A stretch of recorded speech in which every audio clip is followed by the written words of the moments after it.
Good evening, ladies and gentlemen. Welcome to the Crucible. There's nothing I love more than the second I get off of work, cracking a beer, moderating a debate. Tonight, we've got a good one for you. Two very good faith debaters, DevinReviews, up against ANCAP last username on the proposed culture of ANCAP society. This ought to be an interesting discussion / debate. I'm looking forward to it. I'll be back soon with our debaters.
Bit loud.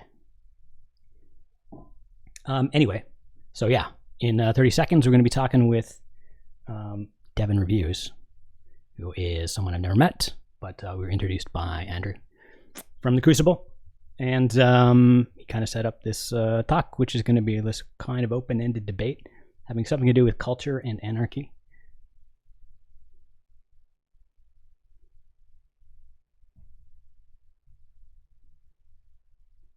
And we'll see how it goes.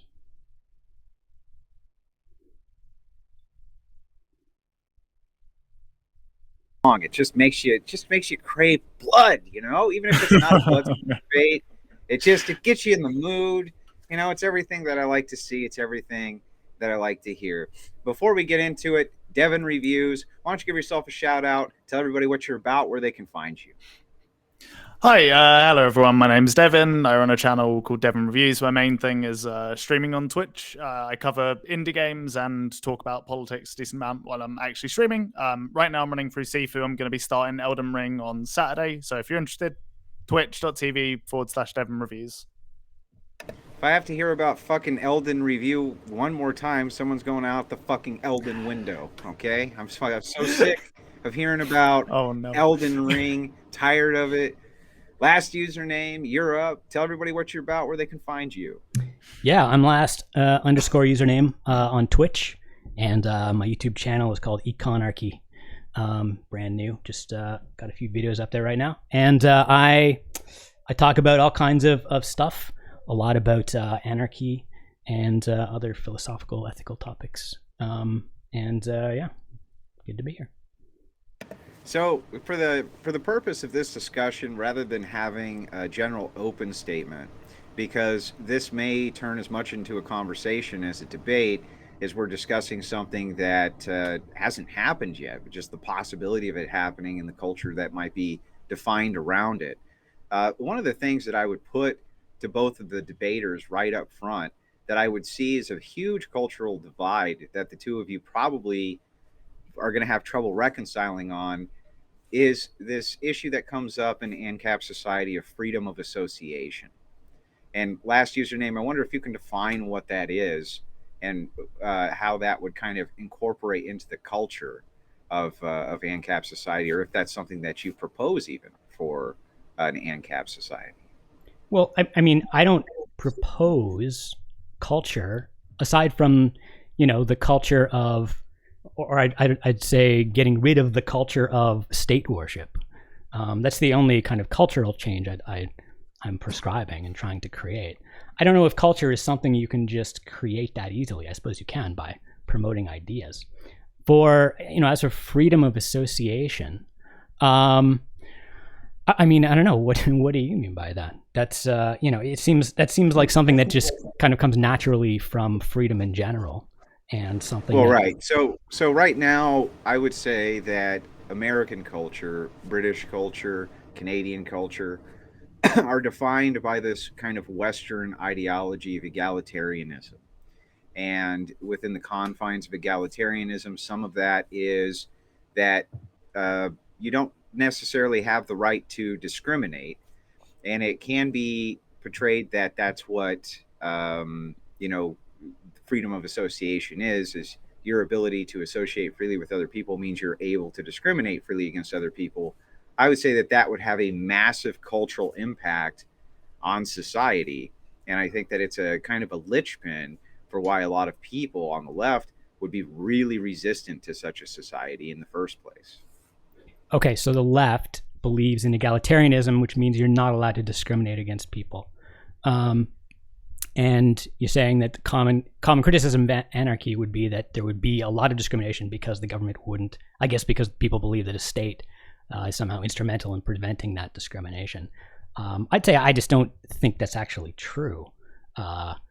It seems like states make some attempts to promote egalitarianism, but they also do a really good job of institutionalizing discrimination and preserving it and subsidizing it.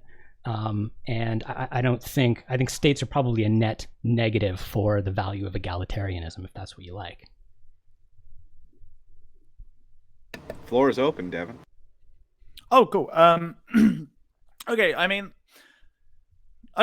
there are certain things.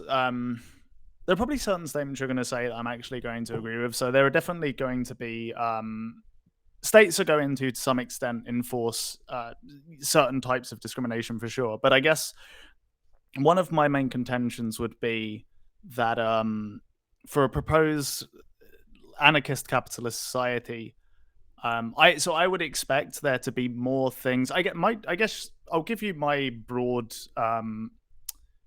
issue, and that's basically that I feel like without a state, there are certain things that are always going to be essentially against my own moral system that would be allowed, regardless of how small or little. So, for example, I'm assuming, I mean, I don't know exactly what your views are specifically, but in an ANCAP society, essentially everything is market run, right? So if people want to trade a certain thing or have a market around a certain thing, that's completely fine, right? As long as no one violates others' property rights or self-ownership. Those are like the two main things, right? I mean, I would expect that without a state, that markets are going to be the thing that is used to organize things. Yes, that'd be my prediction. Okay, sure. So I guess in general, like I said, I guess, why do you think that a state could lead to more egalitarian issues when it comes to things like discrimination? If in a proposed ANCAP society, discrimination is essentially just like whatever it is, all down to individual choice, essentially. Why would you assume that there would be more under a state rather than it just in the public, so to speak? I think empirically we can look at states and see that they've they've protected discrimination so many times, right? Jim Crow laws in America are the quintessential example of that, right? These are laws that are generally economically inefficient in a free market, but these policies would be anyway. The discrimination would be, but the laws have the effect of protecting the discrimination by preventing people from preventing people who don't discriminate from competing against the people who do, thus protecting the people who do discriminate. So there's a natural market pressure to not discriminate, and government protectionism historically has fought against that. Okay. And I think that's a general pattern, right? So I mean, that's one example. But generally speaking, you can imagine a government making laws against discrimination, but the question is, would you actually expect governments to do that? If we're talking about discrimination by majorities against minorities, which seems to be the most common thing, well, in a democracy, majorities have all the power, right? Governments, the state effectively amplifies the power of the majority. And so it seems like if the majority wants to discriminate, then the state's probably going to help them do that rather than stop them from doing that. Sure, but I think that's pretty much the case for any society, right? So in an anarchist capitalist society, surely if the majority of people want to discriminate against a certain type of people, they don't want to live with them, say, for example, couldn't they enforce that by mob rule anyway? Surely this is just going to be the case across the board, regardless of the society. No, I don't think that's true at all. Even if a majority of people want to do something in a free market, they're still going to have to pay the cost of it, right? Just because it's a majority, that cost doesn't go away. If you want to discriminate against someone, or if you want to have a business that discriminates, you're going to have fewer customers or fewer employees or fewer other kind of business associations. That's going to make you less efficient. It's going to cost you money, right? There's going to be a cost of that discrimination. Even if a majority of people want to do that, the majority of people are still going to have to pay that cost. In order to stop that, you need some sort of you need something like a state that can stop the entire market from competing, stop any one person from competing against the discriminatory businesses, right? Sure. Yeah, but this is kind of what I'm saying though, right? So like I agree in that society there would be a cost associated with it, but you could always just pay the cost. So say like it's not so much just like I don't want to do business with X people. It's more so I don't want X people within the bounds of my community. And if the majority of people within that community agree, you could pull your resources together and essentially excise those people, right? Is that not something that could happen? Well, you don't have to pull your resources together. I mean, any one person could discriminate if they wanted to, but they'd have to pay that cost. And the thing is, when it comes to businesses, they're competing with each other. So businesses that are more efficient are going to grow faster than businesses that are less efficient, and the efficient businesses will tend to dominate a market. So yeah, you can pay to discriminate if you want to, but it's not going to be a good way to run a business, right? And yeah, okay, if you don't run your business well, but your business tends to go away. That's the nice thing about markets, right?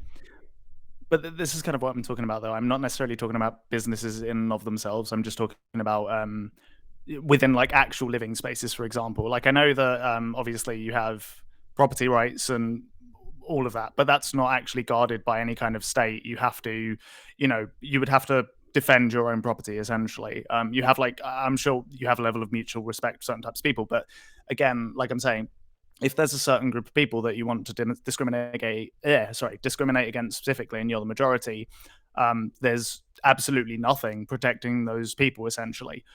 So say you wanted to excise maybe like 5% of people from a community and 75% of people within that community agree on that, then you could do it by force, you could do it by private police, or like whatever you would need to do. You could do that essentially. Well, and when you say discriminate, business with them if you what want, kind of right? discrimination? You say like excise people from a community. That doesn't seem like a kind of discrimination that you can do personally, unless you happen to own that entire community yourself. I mean, you can very easily discriminate against people who come into your house. You can do that in an ANCAP society. You can do that in a society with a state, right? The state doesn't stop people from really being personally discriminatory. But to discriminate against people on their property, for example, if you don't like your neighbor, you want to kick them out of their property. Well, it's going to cost you, to buy their property, right? And I mean, that's not But go ahead. Sorry, this is kind of what I'm saying though, because I guess my point is essentially your contention with Andrew's initial proposal of the idea of like free association and how that would cause issues culturally, or could potentially. Your contention was that under a state, this is something that already happens and is reinforced by the state. But the obvious rebuttal to that is that that's only the case if it's the majority of people, which is kind of the point I was bringing up. So like in both cases, I see this as like an equal issue, essentially. I don't think this is unique to states. Basically, if the majority of people within an anarchist capitalist society, if a majority of people within a community wanted to excise people by buying up their property or like violently removing them or however they decided to do it, they could do that. Sure, if the majority of people under a certain democracy wants to also do the same thing, they probably could do that. It would take like an amount of voting and an amount of political change, but they probably eventually could get to that end. Well, so I just don't see why you would propose one above the other based on this. Surely this is just something that can happen, period, right?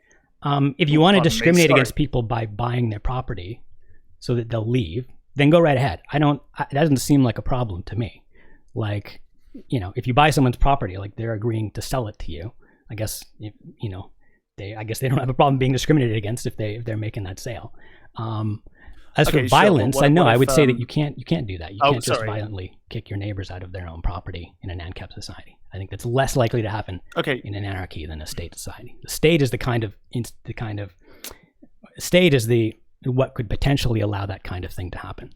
Whereas in an anarchist society, it's always going to cost you money. It'll cost you more money to remove them through violence than it would be to just buy their house and get them to leave that way, right?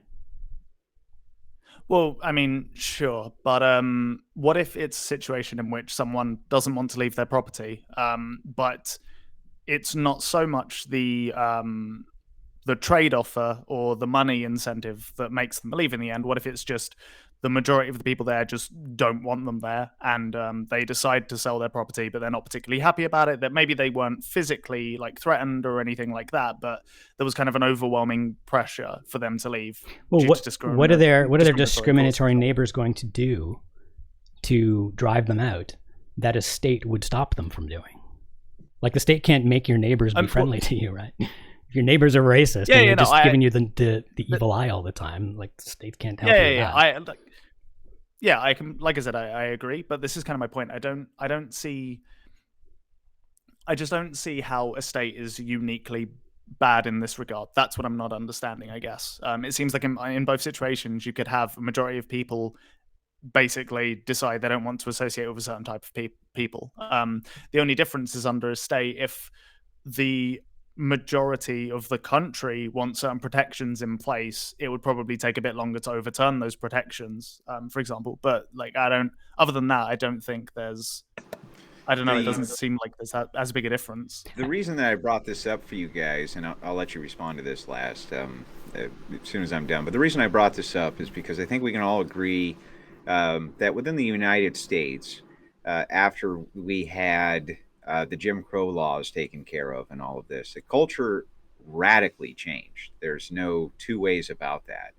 And this was due to the state stepping in, saying businesses can no longer have discriminatory policies, various egalitarian laws that were put in. The question is did the culture get better as a result of that? Or if we had kept kind of this ANCAP society mindset or minarchist mindset. Now, it wasn't ANCAPistan, don't get me wrong, but it was more of a minarchist mindset without kind of the egalitarian police everywhere.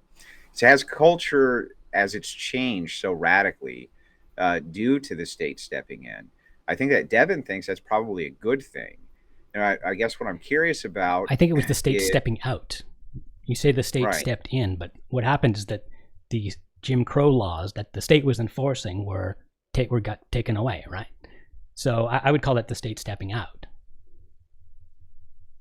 But wouldn't you? Surely Jim Crow laws were removed because there was a cultural shift first, and it wasn't. Surely it was something that came from for sure democracy, right? Yeah, it had to become the popular social movement precipitated the legal change.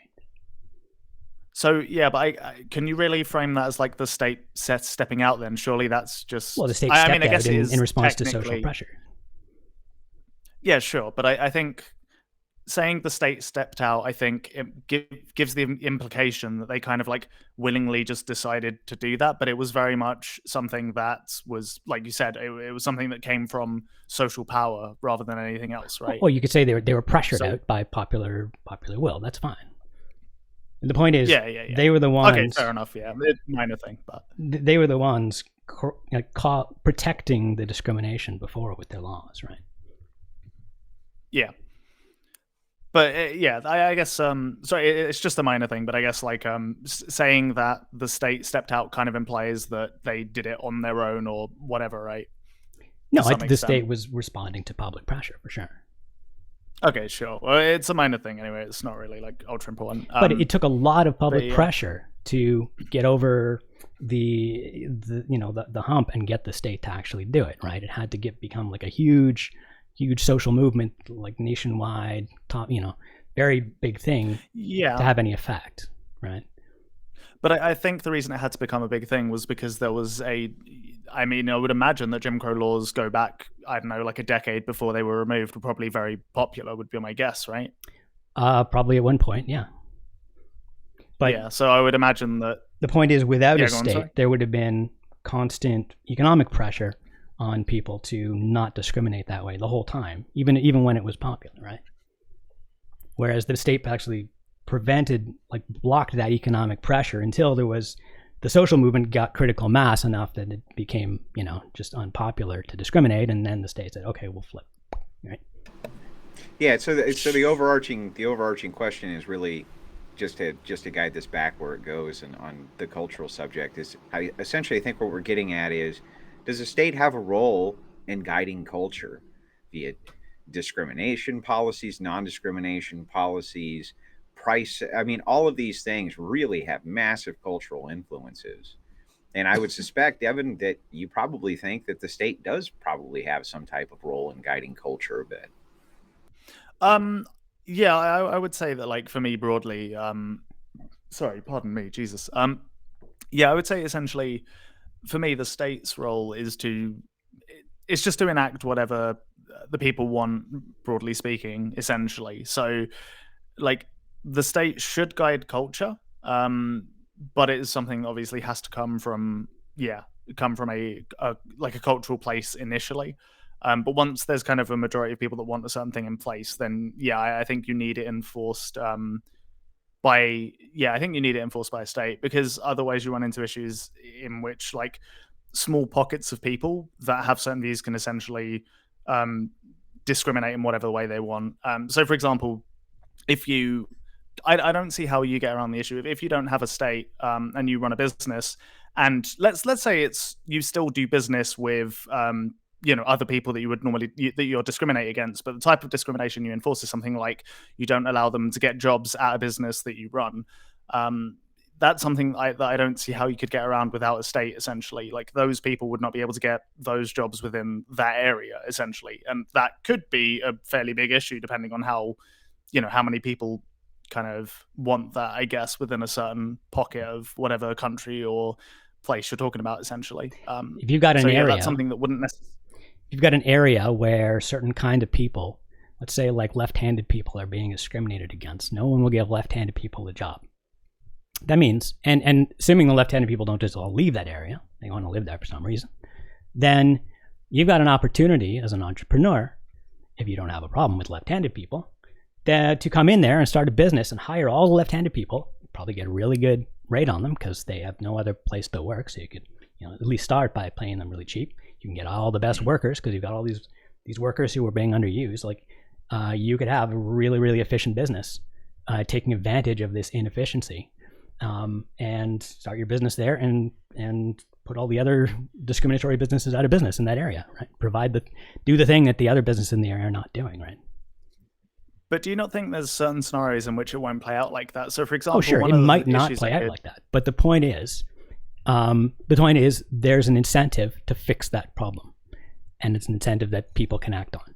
That doesn't guarantee that they will, but that's really the best that we can ask for. Is that where you have a problem like that, there's an incentive for anyone who cares to fix it to go and fix it and could make money doing so. I think it's the best we can do, right? It's nothing that guarantees to fix problems. I obviously disagree with that. I would say that I would actually say interestingly. So one of the examples you brought up is how earlier about states and egalitarian societies is that how sometimes essentially the state can enforce certain types of discrimination. Now, if we look at some of the discrimination, at least as a lefty, I would say today you have things that are more I guess slightly more subtle than just straight up Jim Crow laws. So say there's like, a racial discrimination when it comes to, criminal enforcement or, that kind of thing. Essentially, that's something that's like a leftist would say is structurally racist, essentially, but it's not something that's coded in law. It's something that has essentially happened over time. So couldn't you have a situation in an ANCAP society where a similar kind of structural discrimination happens where, say, for example, like you said, you've got two different businesses. One is willing to hire, say, left-handed people and the other one isn't. Let's say that historically left-handed people have been discriminated against by whatever was there before ANCAP is done, and all the left-handed people are considerably less educated and they have no particularly good path because they're economically disadvantaged and all that other good stuff. So they aren't the type of people you would even necessarily want in your business. That's a type of structural discrimination that ANCAPistan would reinforce, surely, because those people it would be incredibly difficult without any resources assigned to these people to actually gain the skills required to become competitive in the market, right? Wouldn't that be a sort of similar type of discrimination? If there's nothing inherently wrong, assuming there's nothing inherently wrong with left-handed people, that they're just behind economically due to something in the past that's now been removed, then what you'd want is a situation where left-handed people have the opportunity to catch up, to get back to to live up to their potential, which had been previously been suppressed. So if indeed you've got these left-handed people who are great workers or great customers that are being under served or under hired, then there's that much more incentive to come and fix that, right? By fixing that problem, you can make money, right? Because those customers are underserved. You're going to do better business if you start serving those customers than serving customers who already serve. You hire those workers who aren't being hired, then you're going to have a more efficient business. So the market creates an incentive to fix the problem. And like I say, I think that's the best we can do. I don't see how a state, that same thing can happen with a state because state allows markets to exist. And it's not like the state goes and fixes that problem itself. So I don't see how this is, how a state somehow handles this any better than a stateless society. Well, I think one of the ways in which it probably would handle it better is with stuff like social programs. So, for example, say there's a small incentive to educate left-handed people within a certain region, because then you have access to a pool of workers that nobody else has access to, and that's a unique business advantage you have, right? Say, for example, like in your society, you've got, I don't know, you have a business and there's like 2% of the population in a certain area are left-handed. Nobody is using those workers, so you start a kind of a program to try and train those people up. You're putting money into that when there is presumably a pool of people that are already trained. So I don't see necessarily an incentive to train those people up unless you're really struggling for workers within a certain industry, which obviously could come up. But with a state, again, you could surely just do the same thing. You can run social programs if you believe a certain group are disadvantaged and try to help them with education and in all the usual economic ways we do, or kind of direct money towards school in more impoverished areas, stuff like that. There's things that a state can do that I feel like wouldn't necessarily be incentivized under a anarchist capitalist framework. Capital markets are great at allocating resources to things like that. You see that there's this potential to make a lot of money that's being unrealized because some people were discriminated against and now they're newly not discriminated against and they're being underutilized or underserved. That's an opportunity for entrepreneurship, and capital markets are looking for those opportunities for entrepreneurship, and they're looking to invest money in them. That's a mechanism that, again, works very, very well today, although the state has a lot of regulations on capital markets, and it means that really only a sort of subset of kinds of entities can actually take advantage of them, right? If you want to have be publicly traded or publicly raise capital from the public, you got to be a corporation, you got to have like all kinds of regulations, barriers, hurdles, and you got to overcome to do that. So with a state, you might have a problem raising capital for a project like that, for this social program. If there were less regulations like that, then it'd be more feasible to raise capital for such a social program in capital markets, in public capital markets. The audience often likes to participate in the Crucible, especially when we're having discussions like this. Blah, blah, blah says, state grants for the arts might be a good avenue to discuss subjective decisions for who gets them and the emerging movements which shape culture, which I do think kind of flows really well into this. Devin, of course, you can respond however you want, but I did think that this was a good avenue to go down as well. One sec, sorry. So state grants the arts might be a good avenue to discuss. Yeah, I mean, I don't see how it plays into this exact discussion about Ancapistan, I guess. I don't know. Yeah, we have some art grants. I mean, yeah, we have state art grants. I can think, like, I know in the UK we do. I'm sure you have a similar thing in America. There's obviously an interesting discussion about, like, what type of culture you decide to promote through art. But I think art's kind of, I don't know, art seems like a bit of a weird one to me, because I think it's actually quite rare that you get big cultural movements in art that are state funded, unless you're like, you've got like a full on communist or fascist society and you have, a lot more money poured into that type of thing, like happened in Nazi Germany, and I'm sure I think happened in Russia. There was like a particular art movement that was a state funded USSR like art project essentially.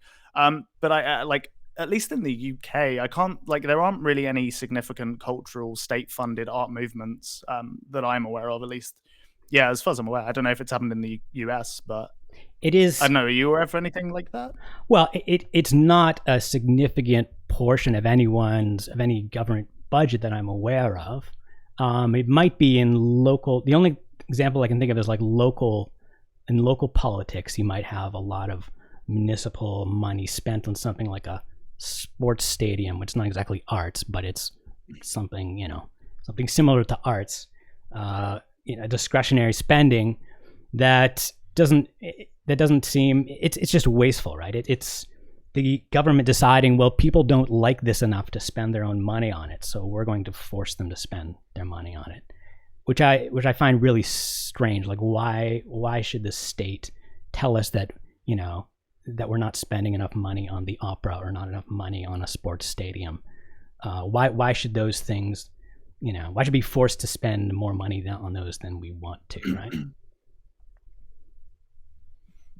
Yeah. I mean, I'm probably, honestly, this is one of the areas where I'm probably not going to disagree a ton with anything you're going to say, I don't think, to be completely honest. 'Cause, like, I don't know, art is one of those things that I am very much into being kind of grassroots and organic. So as much, they'll essentially do as much as people want them to do. I think they come in and out of relevancy. So yeah. But the state clearly has a role right now, including in your country, Devin, and in mine, in promoting different value structures which do shape cultures. You'll see, for instance, the White House covered in the rainbow flag.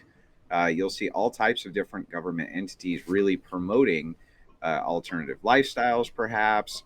You see this all over media, things like this. And there is a lot of state promotion of that kind of thing. It does seem that the state does have the power to influence society to a large degree when it comes to these kinds of things, right? So I don't think that is necessarily a bad thing in the eyes of the left, but maybe I'm wrong. But it does seem that a little bit of social engineering in that way of promotion of certain lifestyles or groups or things like that for egalitarian purposes does seem to be a cultural role of the state in the current time in both our nations.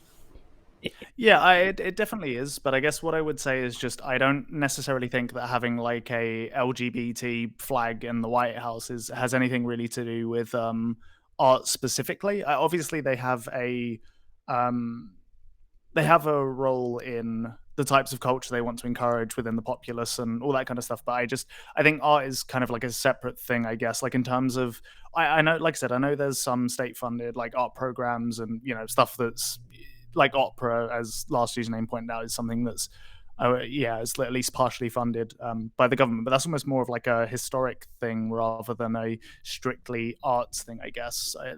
That's kind of the disconnect that I'm not quite seeing. So yeah, like I said, I don't think, I'm personally not aware of any significant like music or like painting or film or anything like that that's state funded. Essentially, that's the part that I'm not familiar with.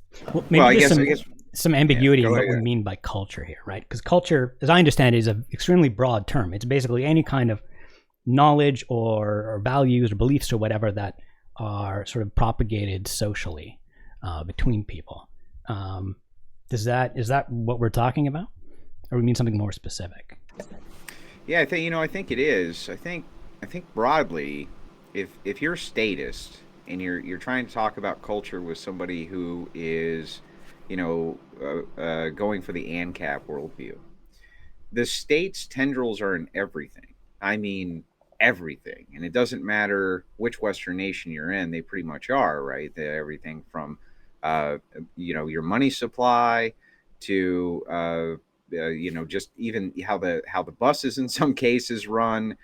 Almost everything that the state does has a massive influence in culture. And what I've always seen is that more than anything else, the disconnect between the left and ANCAPs is a cultural disconnect.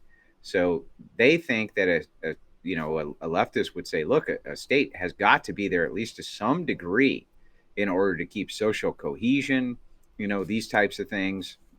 It's important that the state be heavily involved in that.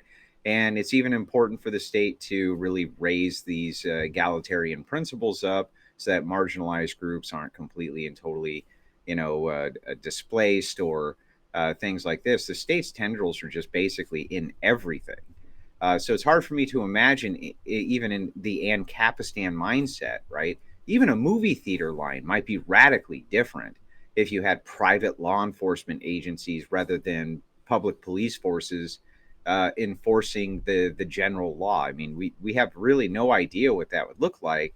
And I thought that the speculation for what something would look like without a state and how the culture might look, would it look like Mad Max or would it look like something more, or you know what I mean? Like we don't know, you know what I mean? And you're right, culture is broad and the discussion is broad. And it's just like the tendrils are everywhere. We can only really kind of envision what a stateless society looks like because, well, none of us have ever really seen one on a large scale, So if I'm going to speculate, I think that in a way, the most common conception of how much the state influences culture is both too much and too little. I think we overestimate and underestimate that influence in various ways. I think we overestimate how much the state influences culture that doesn't have anything particular to do this with the state. I think without a state, there's no reason that we would have radically different kinds of art or music or social norms. I think most of the things that we don't think of having anything to do with politics wouldn't be all that different without a state. What I do think would be different is just the aspects of culture that are very clearly created and constructed by the state. And I think those aspects of culture are things that we're not entirely aware of. We're not really aware of how much the role the state plays in our value system, in the way we think about solving problems. People use the state as a religion. We worship the state like a god or like kings. When something goes wrong, we look to the state first to solve the problem. Hey, make a law to fix this thing, to make this thing go away. When there's a crisis, we look to the state for stability and reassurance. Those kinds of things, I think, would change. So I think most things would stay the same. I don't think society would completely turn upside down. But there are a lot of things that the state has sort of thrust upon us that we take for granted that would go away without it. Like, kind of all cultural movements leverage the state, right? Like everything from the bra-burning women of the '60s, who they leverage it, but I don't think they're entirely. I mean, but they leverage it as groups in order to influence the broader culture, right? And this is what we just kind of see as a global phenomenon, pretty much everywhere where there's democracy and where there's a state. People kind of formulate these groups in order to leverage the government to enforce their cultural norms or whatever they want as far as cultural values go. But those groups are not everything that we do. A lot of stuff we do is just doesn't have anything to do with politics, right?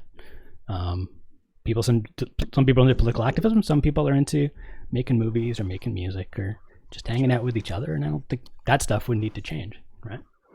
Maybe as political activists ourselves, we think of life as being all about the state, but I think for most people who are not so into politics as us, it's not. They don't care about it that much. Especially Americans, it seems, are notoriously unconcerned with the state, I'd say. One thing I will ask, actually, so like Andrew, if this is okay, I'll just run this by you, see if this is okay, because it is moving off the topic a little bit. To be honest, when it comes to culture and discussing culture in, sorry, pardon me, in Ancapistan, I think it would be, I guess it feels very heavily speculative, because it seems like a lot of your responses are going to be that ultimately a lot of the forms of discriminations that I might be worried about would be essentially resolved in large part by markets, and that's, by your own words, like that's the best solution that you believe that we could have, essentially, is by having markets capitalizing on inefficient. I just think it's a better solution than with the state, right? I can't promise that all problems will be solved. It's just I don't see any reason to expect that problem to be any worse without a state than with it. That's all I'm saying. Yeah, sure. I understand. But I feel like that conversation is very heavily speculative. But one of the things I am interested in, if we can go off topic just a little bit, Andrew, is I'm just more interested in how you would perceive an ANCAP society to deal with certain externalities like climate change that aren't necessarily immediately impactful.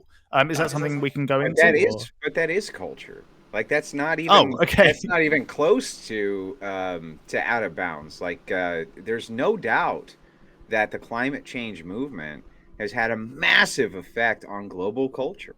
You know. Okay, so I guess one question I have then is essentially right now, assuming, obviously I know not everyone here is going to agree with this, but assuming that you essentially presume that climate change is a thing that's happening and all of that. Let's just take that as an assumption, right? Because even if you don't agree with that, you can probably imagine other externalities like this that could be applied to this issue.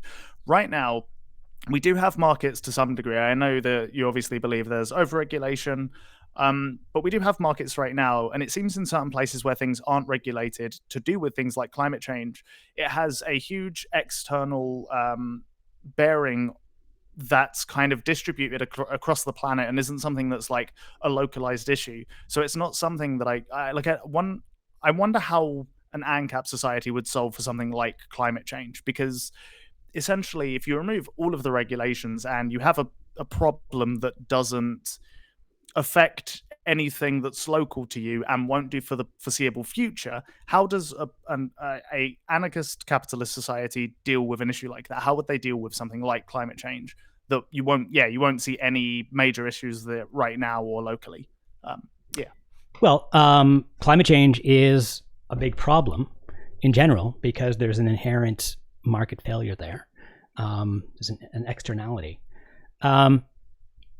And however, I mean, I have some ideas for how markets could potentially solve it, but it suffices to say that I think markets are going to have to solve it with or without states, because I don't think states are going to solve it. They don't seem to be doing that. There are some states that are doing some things which might be helping the problem, but there's also a lot of states doing things that make it worse. There's states that subsidize fossil fuel and subsidize outdated non-green forms of energy, and it's not clear. I don't know why you would expect a state to be particularly good at solving that problem, especially since it's a global problem, right? So there is no global state that even if one state could somehow solve the problem, there is no one state, right? We are solving this problem under anarchy because the scale of the problem is global, and in the global context, we have anarchy. There's no global government, right? So we're stuck with the anarchic solution to that problem one way or another. That's basically the bottom line. But I guess, do you not think that, so one of the advantages a state does have is it's an incredibly centralized form of power, like inherently, right? So if you have like a centralized power that can mobilize a economy of scale, so something like an entire country's worth of GDP, they can allocate as much as that or as little as they want to certain programs that would, help with the issue essentially. If or they you can don't allocate it have to that programs state- that make it worse. Yeah, sure, but this is kind of what I'm saying though. This is like if the general population wants to try and make that better, that is something that will happen, and we're seeing it happen across the globe slowly but surely. More and more countries are getting on board with different green energies and that kind of thing. I mean, I know China actually has a shockingly green power grid compared to other countries.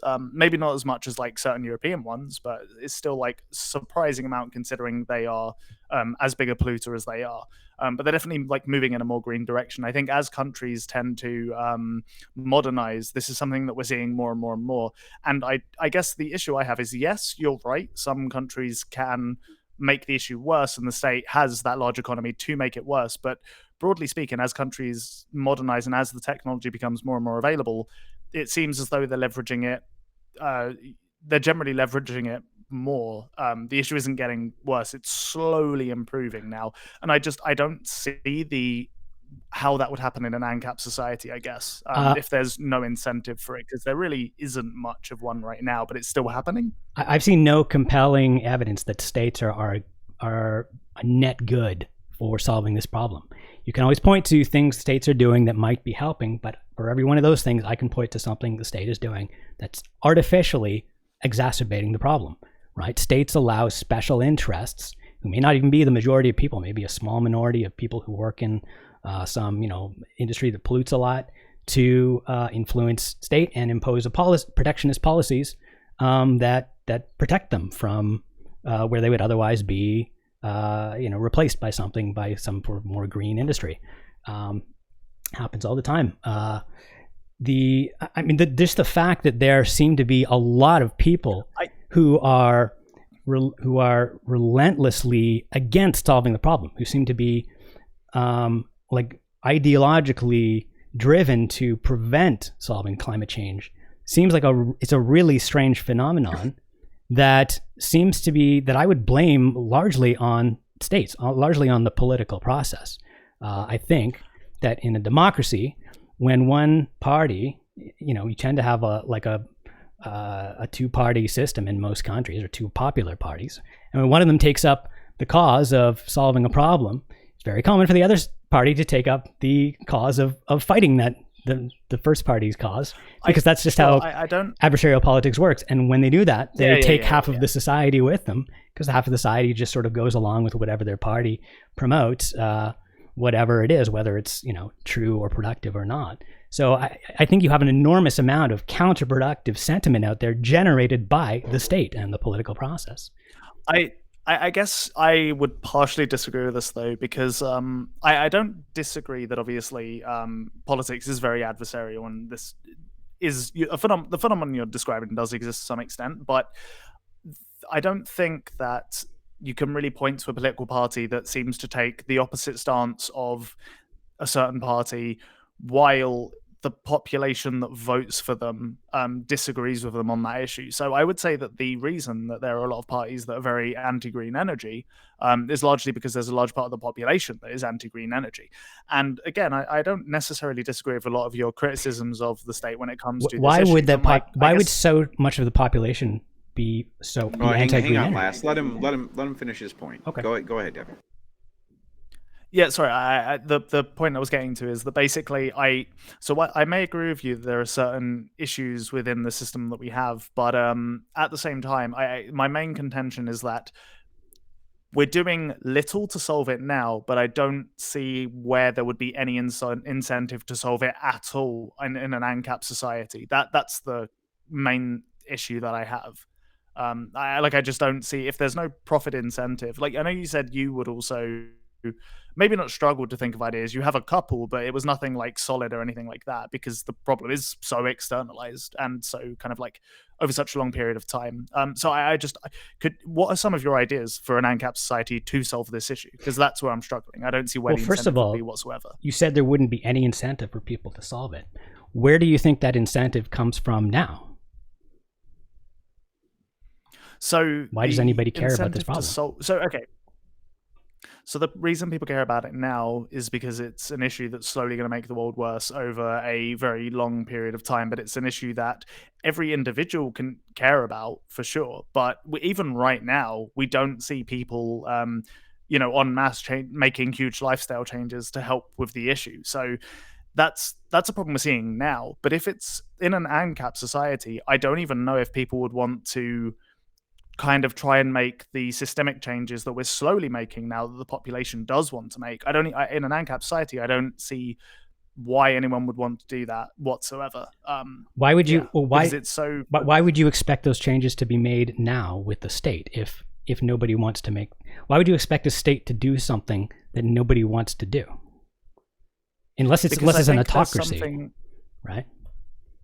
No, I think, do you know what it is? I think there's something to be said for centralized forms of power where you can essentially say, I want this to happen, but I can't make any particularly big lifestyle changes on myself right now. But if say, like, for example, let's say right now, I can't afford a new car. I can't go out and just buy a new electric car. It's way out of my expensive range, but I know it would be better for the planet, right? That's something I can't do. But with a centralized power, I can vote for a party that proposes subsidizations for the electric car industry, thus making it more affordable overall. That's like a change you could make in a very systemic, centralized way that you could never do individually. It's something that you perhaps want to do, but you just don't have the power to enact. But why would a party do that? Why would a party offer that? And instead of offering some incentive that's counterproductive to solving the problem? Well, they like I said, they would do it because the populace would want it, essentially. If it's something that the populace wants over time, then it's something that can be enforced. But I don't understand. Individual doesn't have the power to do that, right? Like, if it's something the populace wants, then that should be, then what? I mean, you're saying that they wouldn't happen without a state because the populace doesn't really want it. But then you can't say, well, the state would do it because the populace wants it. Like, did they want it or not, right? No, sorry. Just okay. What I'm saying is, the populace want. So let's just say that the populace wants greener solutions, and they vote in people to make greener solutions more available, utilizing the mass economy that a country may have to do so, right? But individually, right now, they may not be able to actually do that because they haven't mobilize the political power to do so. What do you mean by greener solutions, right? If the greener solution is something that an entrepreneur can create, then in a market you have, there's an incentive to do that. If an entrepreneur figures out that everybody wants, and a market wants something, and they can create it, then they'll create it, and people will buy it, right? That's how you make money. But this is the thing. But this is the thing within an ANCAP society. Essentially that's the wrong word, actually, sorry. Essentially how competitive you can be as a business is going to boil down to a whole bunch of kind of like efficient supply lines and that kind of stuff. So like you would need to get your metals from somewhere and all these different types of things. So the say state you has have to an do that automobile too. industry. Yeah, no, I understand that, but this is kind of what I'm saying, right? So like you're saying that if there is a desire for a certain type of product, then someone who's entrepreneurial can just go and do that. But they have to compete with a bunch of other kind of already established industries that may be counteractive to the problem they're trying to solve. So that initially they'll be hyper uncompetitive, and the only reason they would take off is if people really want that solution. But if people don't have the individual ability to actually purchase that solution at the increased price, then I don't see how that solution could ever be implemented. So, sorry, just I know you want to talk, but just really, really quickly. So basically, say you have a car that's $1,000, and then another one that's like $10,000, and that's the absolute minimum it can go. You're always going to go for the one that's $1,000 because maybe you can't afford the $10,000 one. And my point is that in an ANCAP society, if you're trying to make green cars, initially they're going to be more expensive than other solutions, because just everything in regards to that industry has already been more efficient in the one that's existed for longer, right? Just because of economy of scale and just how that works. So your individual ability to enact change is going to be diminished because you won't be able to afford the solution that you want. Does that make sense? Or sorry, Sure. I don't know if I explained that well. Yeah, I get it. So if a solution to the problem is expensive, then it is expensive for the government to do it, just as it is expensive for a private entrepreneur to do it. So that means if the government wants to do it, they're going to have to charge people money, like the taxpayers are going to pay for it. That means they're going to have to charge people more taxes or take money from the public somehow, one way or another. If that amount of money that the extra money that the public's paying for this thing is not worth the warm, fuzzy feelings they get for having this thing, which they know is the solution to this collective problem, then there's no reason to expect a government to do that. Governments don't, why would you expect a government, even a well-functioning government, to do something that to force people to pay for something that they don't want to pay for when those people are the ones who choose the government, right? Unless you think that a government is going to force everyone to do something they don't want to do because the governments are better people than us. No, that's not what I'm saying. Sorry, just real quick. So basically, the difference between what I've already suggested and the government is, yes, it would still cost the same amount to the government. It would be inefficient initially, but the difference is the government has access to all of these taxes, right? And the taxes are going to be affect people disproportionately. So if you tax richer people more, essentially, you can subsidize the electric vehicle industry proportionally more than you're taxing the lower class of people. So it would become more affordable for a lower class of people because they're using taxes from the upper echelon, essentially. Does that make sense? Okay, so now you're talking about government is useful because they redistribute wealth. They're a mechanism to redistribute wealth. That's effectively what you're saying, right? We're not really talking about solving the problem anymore. The government's valuable because they can force rich people to buy things for poor people that the poor people can't actually afford on their own, whether it be a solution to climate change or whatever else they want, right? Sure, yeah. Okay, so the problem with that general idea is, again, governments sometimes redistribute wealth from the rich to the poor. Sometimes they redistribute wealth from the poor to the rich. Actually, they tend to do the latter more often. If you look at the total, all government programs, the really, really big things that the government spends money on tend to redistribute from the poor to the rich. Things like Social Security, things like education subsidies, higher education subsidies. So it doesn't seem like it really works to expect the government to on net redistribute money in a progressive way, because they don't seem to actually do that.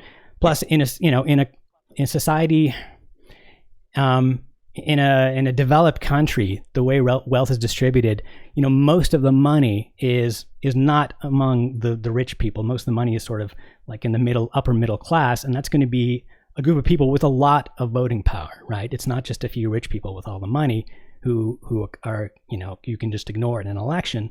The people with the money are actually a significant voting bloc, and that's probably why you don't see, significant redistribution of wealth. Sure, but this is, I guess, does that not, does what's happening right now not kind of cut against that though? So like, I guess two things. Sorry, bit scatterbrained, but two things. I kind of agree, obviously, that there are problems and inefficiencies with wealth redistribution right now, but we're talking more theoretically about what the state would be able to do. So, like, this is a theoretical solution a state has that an ANCAP society doesn't. Whether it's doing it well or not right now is kind of like a separate thing. But I would actually argue that to an extent they are doing it well now because yes, you're right. There are problems with wealth redistribution and all that stuff, but at the same time, the government or most governments in Western countries are putting more and more money every year into greener solutions for energies just in general. And that's something that will affect everybody, regardless of where you are. So that is appropriately being redistributed, so to speak, into cheaper or cheaper green energy solutions for everyone in the population, which will affect the middle and lower classes, surely, right? No, it's not clear to me at all. Like, this, like, trying to add up all the redistribution that goes on and figure out whether the state's doing a net good job of that is going to be tricky. It's like a huge amount of data and huge amount of things to consider. But the bottom line is, I'm not convinced that states are good at that. Because, like I say, for every example you can find of a progressive, wealth redistribution program, I can come up with a regressive one that seems to do the opposite. Well, let me get to a few things, and now we're in. I'm going to let you respond first, Devin, and then when you're done with your response, I got a whole bunch of stuff I got to kind of throw in here before we get to the hour and a half marker and start kind of taking audience questions. So go ahead and respond. Sure. So just my very, very quick response is that basically, essentially,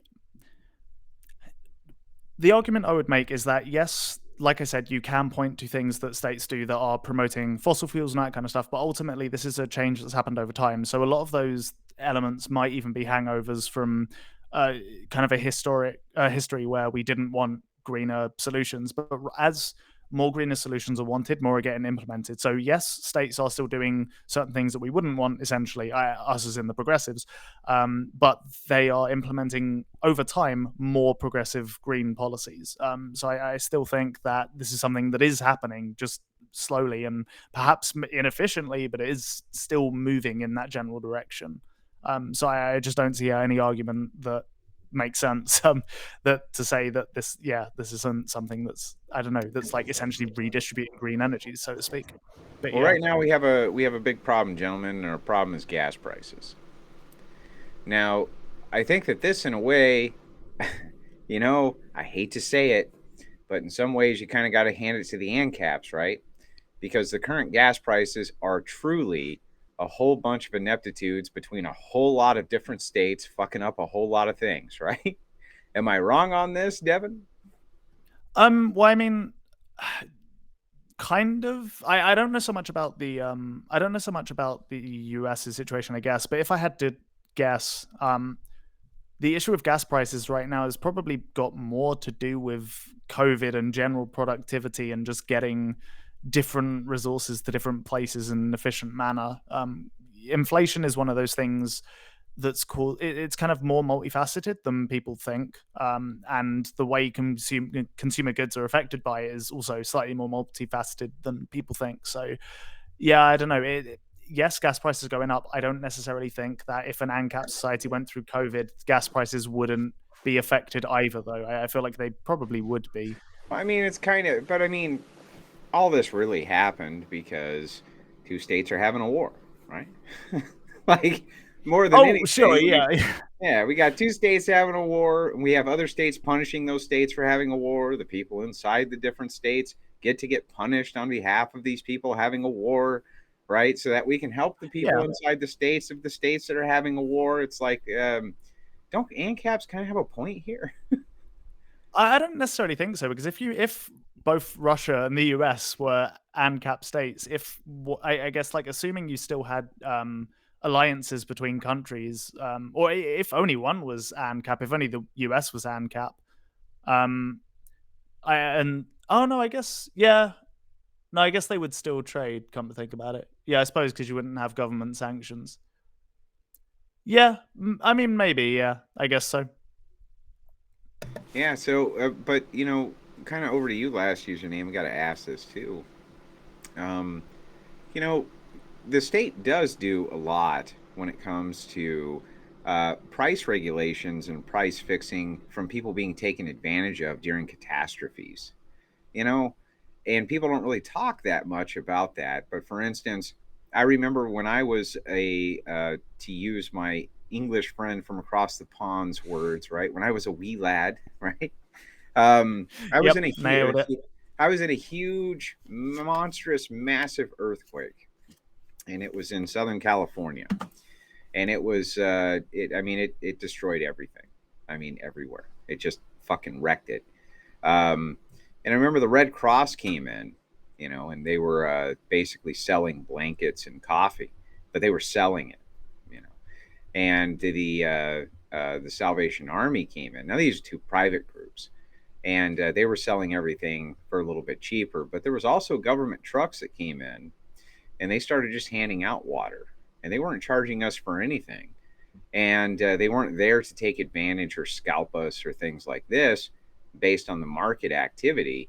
They just came in and helped, and I mean, they really helped a lot of people, and the state was able to mobilize that help very quickly. Whereas the private entities that came in, now, of course, this is anecdotal, but I was there. I was 8 years old. But man, it's still something I talk about with my family to this day. There was mass government mobilization. They did help. None of it cost us anything. We'd already paid into the system, of course, but the Red Cross and uh, uh, Salvation Army, they were charging. Yeah. So it did cost you something. It didn't cost you. You didn't have to hand over the money at the moment that you got that stuff, but it was paid for. So yeah, as you pointed out, governments can act like charities sometimes. They can give aid. Well, I mean, it wasn't paid for by me. I was 8. Okay, but Right. it was So paid I for. mean, I didn't pay for any of that. It was paid for by Right. somebody. Well, right, but it wasn't paid for by me. Well, this is my point. Is like there was a lot of people who were the beneficiary of the government mobilizing came in who maybe never paid anything, but still benefited, from this aid, and it was desperately needed. Nobody was resentful. Like I Right. don't remember anybody being resentful of, hey, I paid slightly higher taxes for all this help to come in right at this. I don't remember that. Well, and people are not necessarily resentful of all the things that are destructive. Sometimes it's kind of hard to see the inefficiencies. But you're assuming that, so first of all, states can sometimes render aid. States can also cause disasters that require that aid. If you just look at how much states tend to spend on war versus how much they spend on aid, it probably comes out a lot more on the war side. So it seems like states are probably a net destructive in terms of that. You're also assuming that if there was state wasn't doing that, then nobody would, and I don't see any reason to assume that. There's a need for relief of some kind, and the state isn't doing it. There's no reason to not to expect that there wouldn't be some other alternative mechanism of doing that. We can imagine sorts of mechanisms, things like charities or insurance, or all sorts of stuff. If fundamentally, if you believe in democracy, if you believe that states are just acting out the public will, then that aid didn't come from the state. It came from the public. It came from a public who wanted to help you. You got help because people wanted to help you. And if people want to help you, then they'll be able to do that in a stateless society just as well, if not better, than with the state. They'll be able to do it because there'll be competition to efficiently harness that generosity. And if one organization is doing a bad job of harnessing that generosity, they're wasting it, say on overhead or whatever, someone else can come along and compete with them and say, hey, don't waste your money by sending it to this charity. We're a much more efficient charity. We get that money to the people who really need it, and we waste less of it doing so. And that... Come on, man. Like what? Private charities, the money always trickles up to the top. Like, let's be realistic about this, right? When you look at private charities, very little is spent by the private charity on the actual charity, and it all goes to overhead costs and CEO costs and all kinds of bullshit costs, right? It's a funnel system for a lot of these places. It's just charity after charity that are huge. You can find this data on that most of the time they dispense somewhere around 30% to the actual charity, and the rest of it just goes to these exorbitant costs. Okay, well, what percentage of tax revenues do governments spend on aid? Probably less than 30%. So, however bad you think charities are, the government's a less efficient charity than any competitive charity.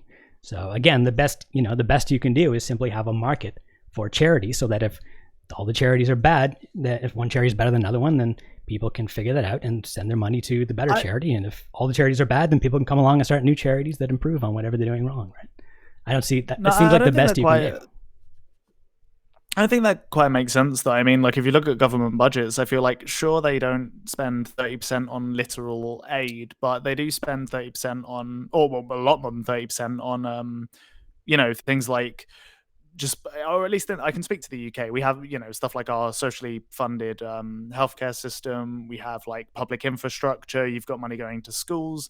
Like way, way, way more than 30% of taxes collected go towards generally trying to improve, just societal infrastructure.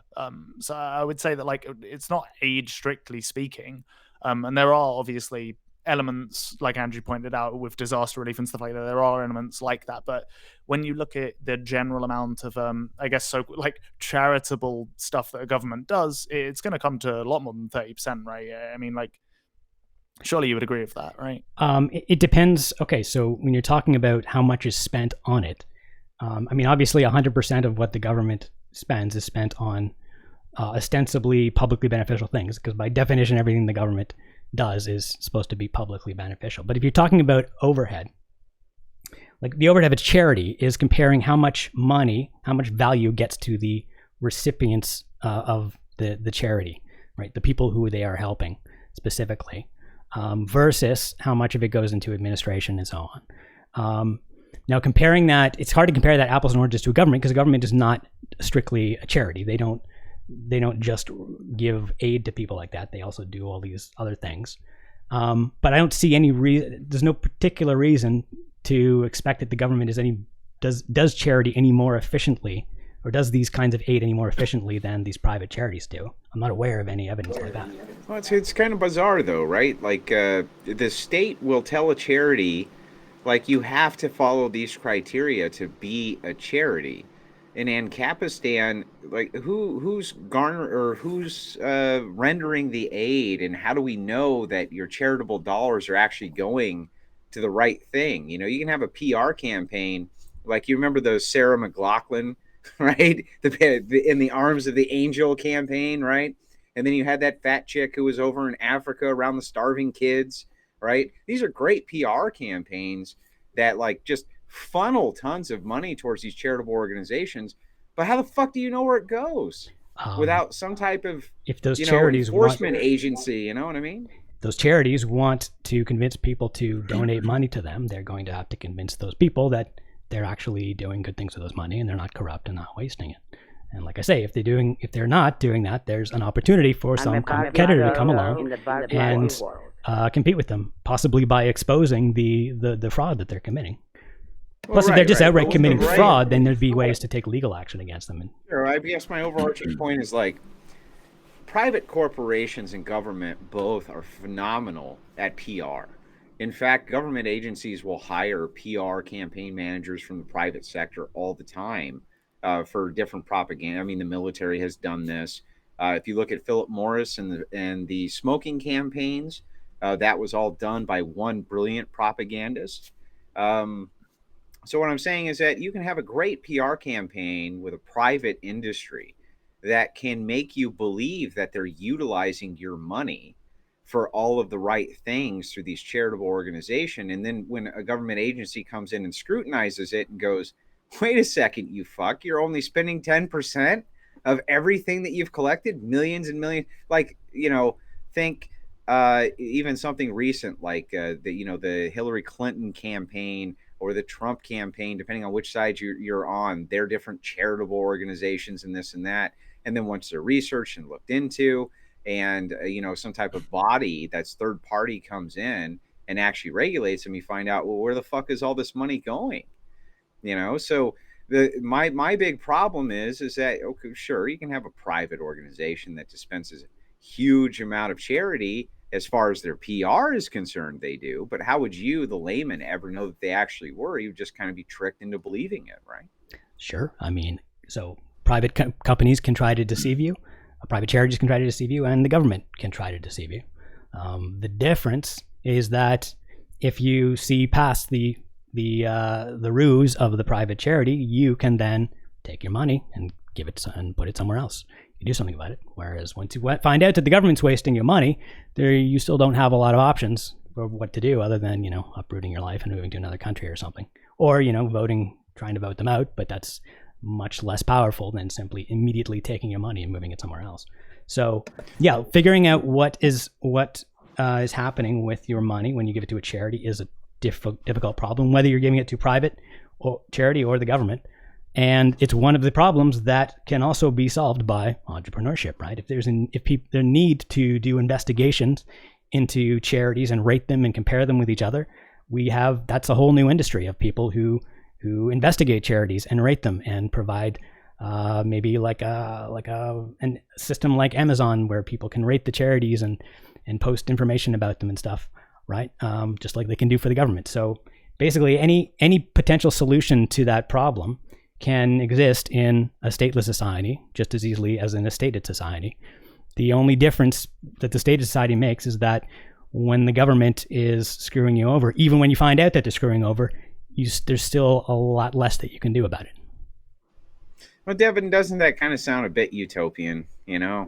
And we're just going to let these mass private, we're just going to kind of let these. But we already do that.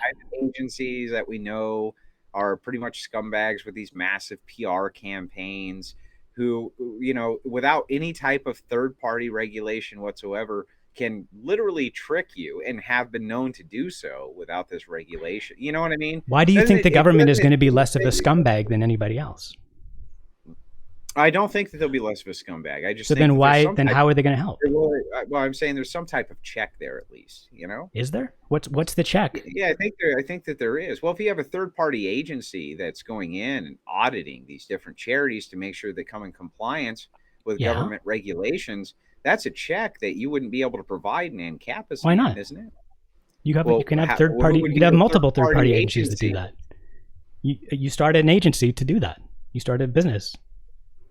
And then who pays the business? The people who want the information that the business is investigating and finding out. What obligates a charity to give that business the correct information? Because if this charity rating agency doesn't like you and you won't give them any information, they're probably not going to rate you very highly, right? People are going to give money to charities who they can know are certified by these other charity certification agencies. If the charity is not going to give any information, people are not going to trust them. So it's just all based around peer pressure, basically.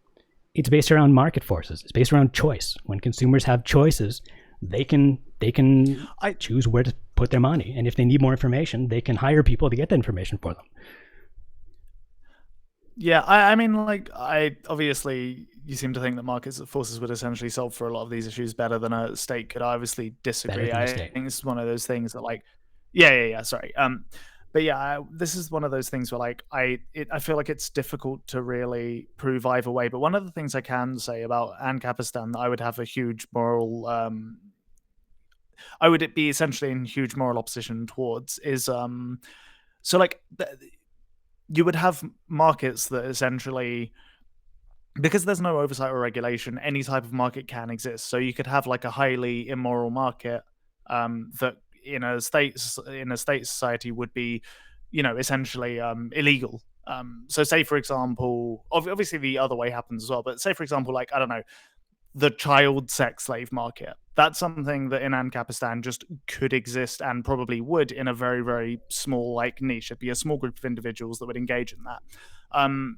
I don't what would you do about that? Would you just say that's okay? I know I've read a little bit about Rothbard, who seems to be the founder of a lot of ANCAP stuff, and he just seems to think that would be fine. But that's a type of market that under a stated society could be made illegal, for example. Speaking of which, too, as you're about to speak to this, you can see I'm interested in this, which is why I'm participating a bit in the convo. What would you do with child porn? You know. Okay, so right now we're talking about justice, right? We're talking about the justice system, where the laws come from, how would they be enforced, that kind of thing. So, so you've heard about Rothbard. That is kind of one popular approach to anarchy. It is not the approach that I am most interested in. He doesn't make the kind of arguments that I make. And there's a lot of the Rothbard says that I disagree with. I'm more Okay. There's a guy named David Friedman who wrote a book called The Machinery of Freedom, where he described he made an economic case for how predicting how a stateless justice system could work based on economic principles, based on pretty sort of fundamental economic models.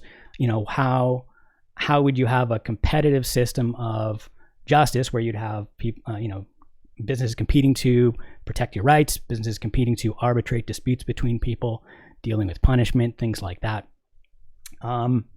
It's so the whole book about this, and it gets pretty complicated. But basically, so to summarize, you could have any kind of laws in principle that you could have with a state. I don't think there's any law that a state could make in principle that a polycentric legal system, which is what technical term for this, couldn't also make if it's what people really wanted. What you will tend to get in a system like that is that laws are effectively, laws are rights. They come in the form of rights that you have and that you pay a rights enforcement agency to protect. They act like police. And the rights that you'll be able to have are the rights that are going to be economical to implement, to enforce. Things like, your right to not be murdered or assaulted or stolen from tend to be very economical in that it's relatively cheap to implement them relative to the value that they give you. It doesn't actually cost that much to protect yourself from being murdered or assaulted. It's obviously of great value to you. It doesn't cost that much to protect your stuff from being stolen, and that's of great value to you. Your stuff's worth more than the cost of protecting it. So people will get that. Whereas laws that stopping other people from smoking marijuana are going to be much more expensive relative to the value you get for them, right? It'll cost you a lot of money to stop other people from smoking pot, and you probably don't actually care about other people smoking pot that much to pay that much to do it, so people won't pay for it, so the law won't exist. So back to those fun topics of like child slavery and child porn and everything. I mean, these are crimes. These are straight up, straightforward rights violations. These are assault, kidnapping, rape, and you'll have rights. I don't know if a child would pay a rights enforcement agency, but their parents would, and that rights enforcement agency would protect the parents and the child's right to not be kidnapped and assaulted and so on. So it's pretty straightforward, really. Yeah, well, not really. I'm thinking about this as you're explaining it, and I was hoping you would elaborate on two things for me. Right now, in the United States, and I believe most of the Western world, you can't draw child pornography and sell it. It's meaning you can't just draw something fictitious that's even child pornography, sell it, show it, anything like that. And you also can't have child sex dolls, right? You can't have child sex dolls. So these are moral propositions that come up with this, right? Saying, look, we ought not have these things because they're bad, because they promote this behavior. When you're talking about this expense versus non-expense as proposed by Friedman for what type of laws you'd want to have, what would be the incentive to get rid of people drawing pictures or having child sex robots? It would seem to me that because these are moral propositions rather than financial ones, wouldn't the market be wide open for these types of things? There's nobody being assaulted. There's no actual physical harm being committed, right? So what's the problem? Well, what is the problem? I mean, if you want to stop people from drawing pictures or looking at pictures, you're going to have to pay the cost of doing that, and that cost is going to be really high because it's very, very difficult to go around, making sure that no one draws dirty pictures or looks at dirty pictures. And it's possible in theory to get that law if enough people are willing to pay the cost of actually doing it. But I suspect that they're not. I suspect that faced with the actual cost, they'll be like, fuck it, I don't actually care about people looking at dirty pictures that much to spend this money. I'd rather spend this money, protecting against more serious crimes or spending it in other ways to make my life better. That's a good feature of this system. One issue I have, I guess, is so obviously with this like sort of enforcement agency, it can enforce rights of people that already exist, but what would they do about things like, so say for example you had two parents who decided they are going to have a bunch of kids and sell them off to other people. That's something that would probably be quite expensive to kind of like get this private agency to reinforce. I imagine going and you'd have to pay for like orphanages so you could save children from these types of parents. You'd have to go actually find this type of activity. And because obviously it's not a protection upon your own child, like the parents are selling their child, so they don't care. It's going to be expensive, and you wouldn't even necessarily know it's happening. What do you mean sell them off to other people? Why you mean? Well, say for example, I had a partner, and we were like, okay, yeah. So say for example, I specifically, me and my partner are like, okay, every year or so, we're going to have another kid, and then we're going to sell them off to whoever wants to buy them into whatever type of slavery. Slavery. I don't see how. Yeah. So not adoption. You're talking okay. No. We're talking about actually selling your children. Like, who protects the rights of that child? Like, in this system, I don't see how it could really happen. Okay, so first of all, it doesn't sound like a very profitable business. Like there's probably better ways to make money than having kids and trying to sell them as slaves. But the kid has rights. If you're talking about basically what happens to orphans who either have no guardians or their guardians are jerks and don't actually care about them and aren't taking care of them. So this is a problem even today. Most kids in that situation will probably fall through the cracks and have a pretty miserable life of one kind or another. The best hope for them is that if they can get someone, an adult who to actually care about them, be that like a friend or family member or possibly some organization that's actively looking for these kids, then they can, that adult could say, could pay to protect that kid. So it's like, I will pay for rights protection for this kid and rescue from this situation, and then do whatever. Hopefully this person cares about this kid more than their parents did, and then this kid will be okay. If nobody cares about the kid, then the kid is kind of screwed. But unfortunately, in any society, to help people, other people have to care about them. So but again, the question comes down to is which system is better at harnessing our concern for these children who we don't know? Which system better harnesses the sort of general sentiment that people have that they don't want this to happen and are willing to have a certain amount of generosity and a certain amount of effort they're willing to spend to prevent it? Which system better harnesses that and makes it actually solve the problem? And Devin, it's right back to you, and you can respond, and then we're going to go into the Q&A. There's just a shitload of it, so. Okay, sure, yeah. So I guess one of the issues I have with that though is that I don't think people would necessarily buy into this. I think people have an attitude of especially when it comes to children, it's like, okay, as long as my kid and my family are fine, not necessarily fuck it, but kind of a little bit well, that's okay, my family is safe. I think you need a level of state to kind of have things like child protection agencies, because if two people decided they wanted to sell their children to say pedophiles, if nobody wants to help kids, why would we want states to help them? You're supposing that the kids shouldn't be helped and nobody wants to help them.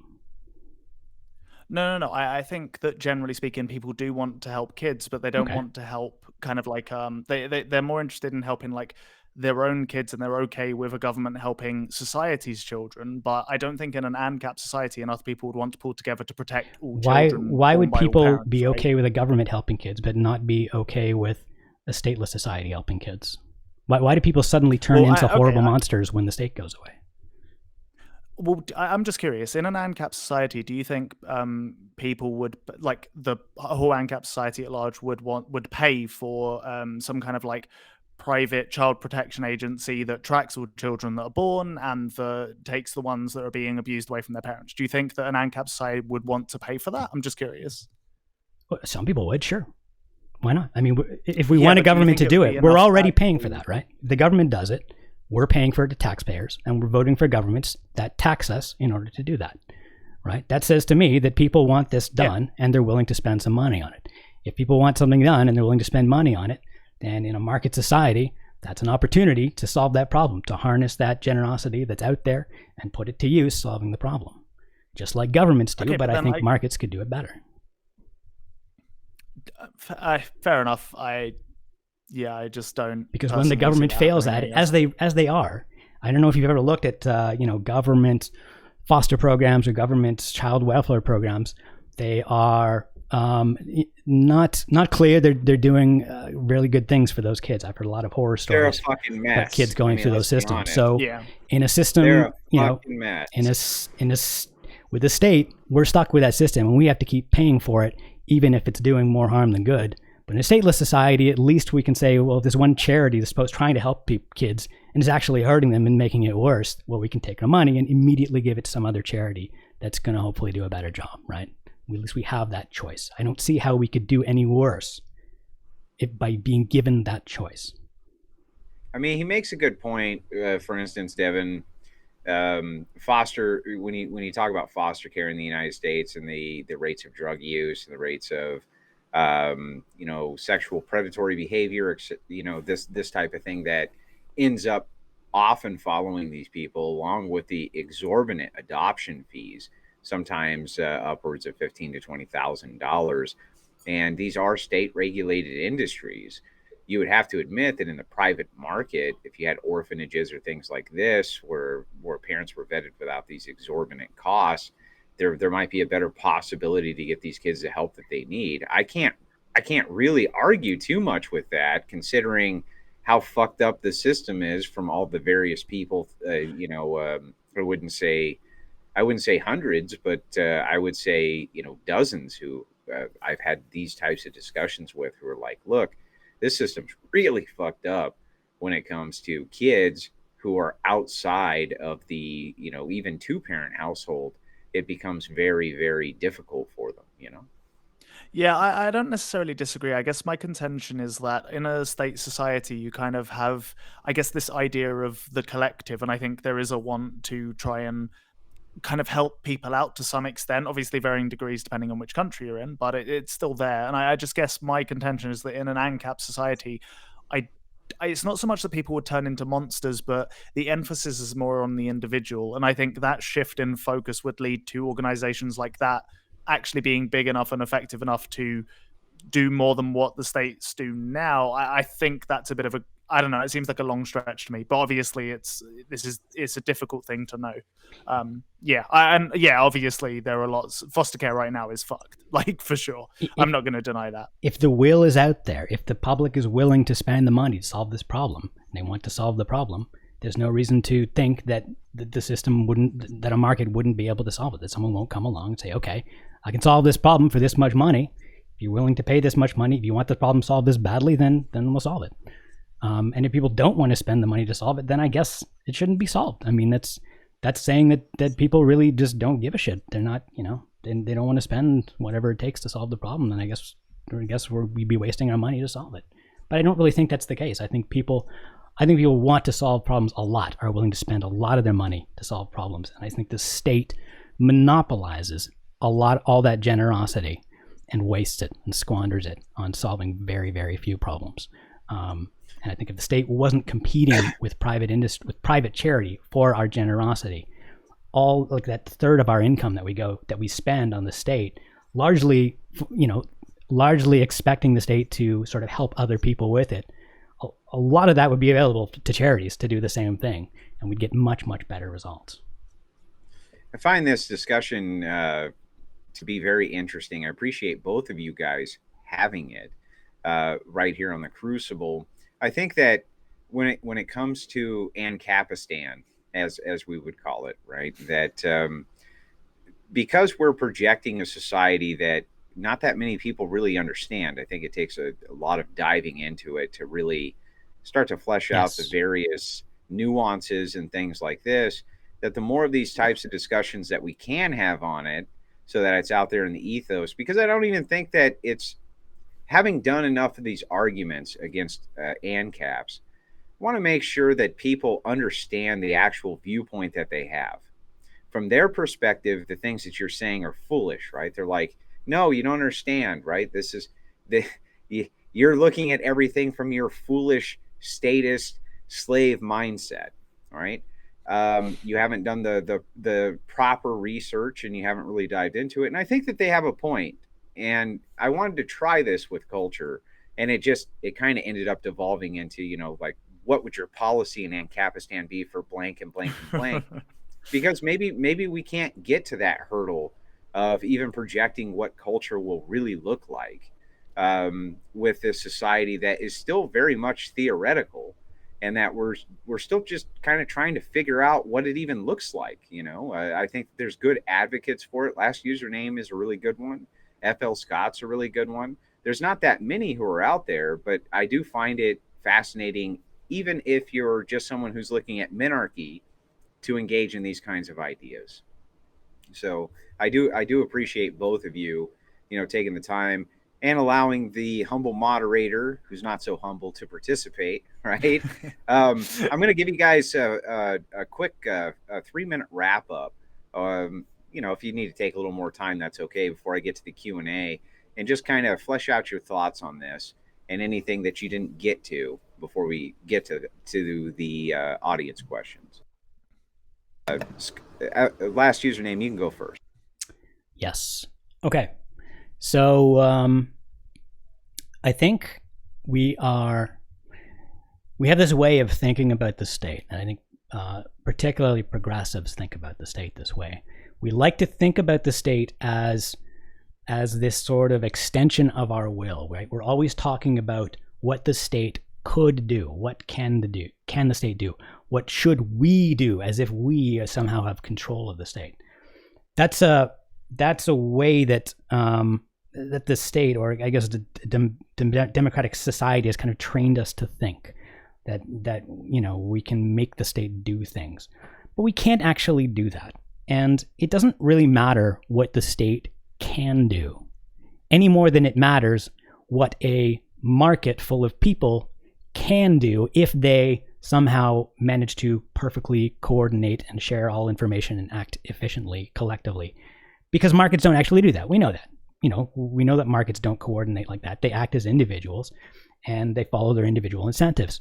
And that's the standard that we use to judge markets and evaluate how well they will do, or predict how well they will do. We assume that people in markets will act like rationally self-interested actors, approximately according to the laws of economics. But when we think about states, for some reason, we don't apply that same standard. We think of the state as this sort of person, or this daddy, or this god, or whatever, that can potentially do all these wonderful things. But why not just think of the state the same way? Think of the state as a bunch of people, because that's what it is. It's made of people that are following their own incentives, just like people in the market.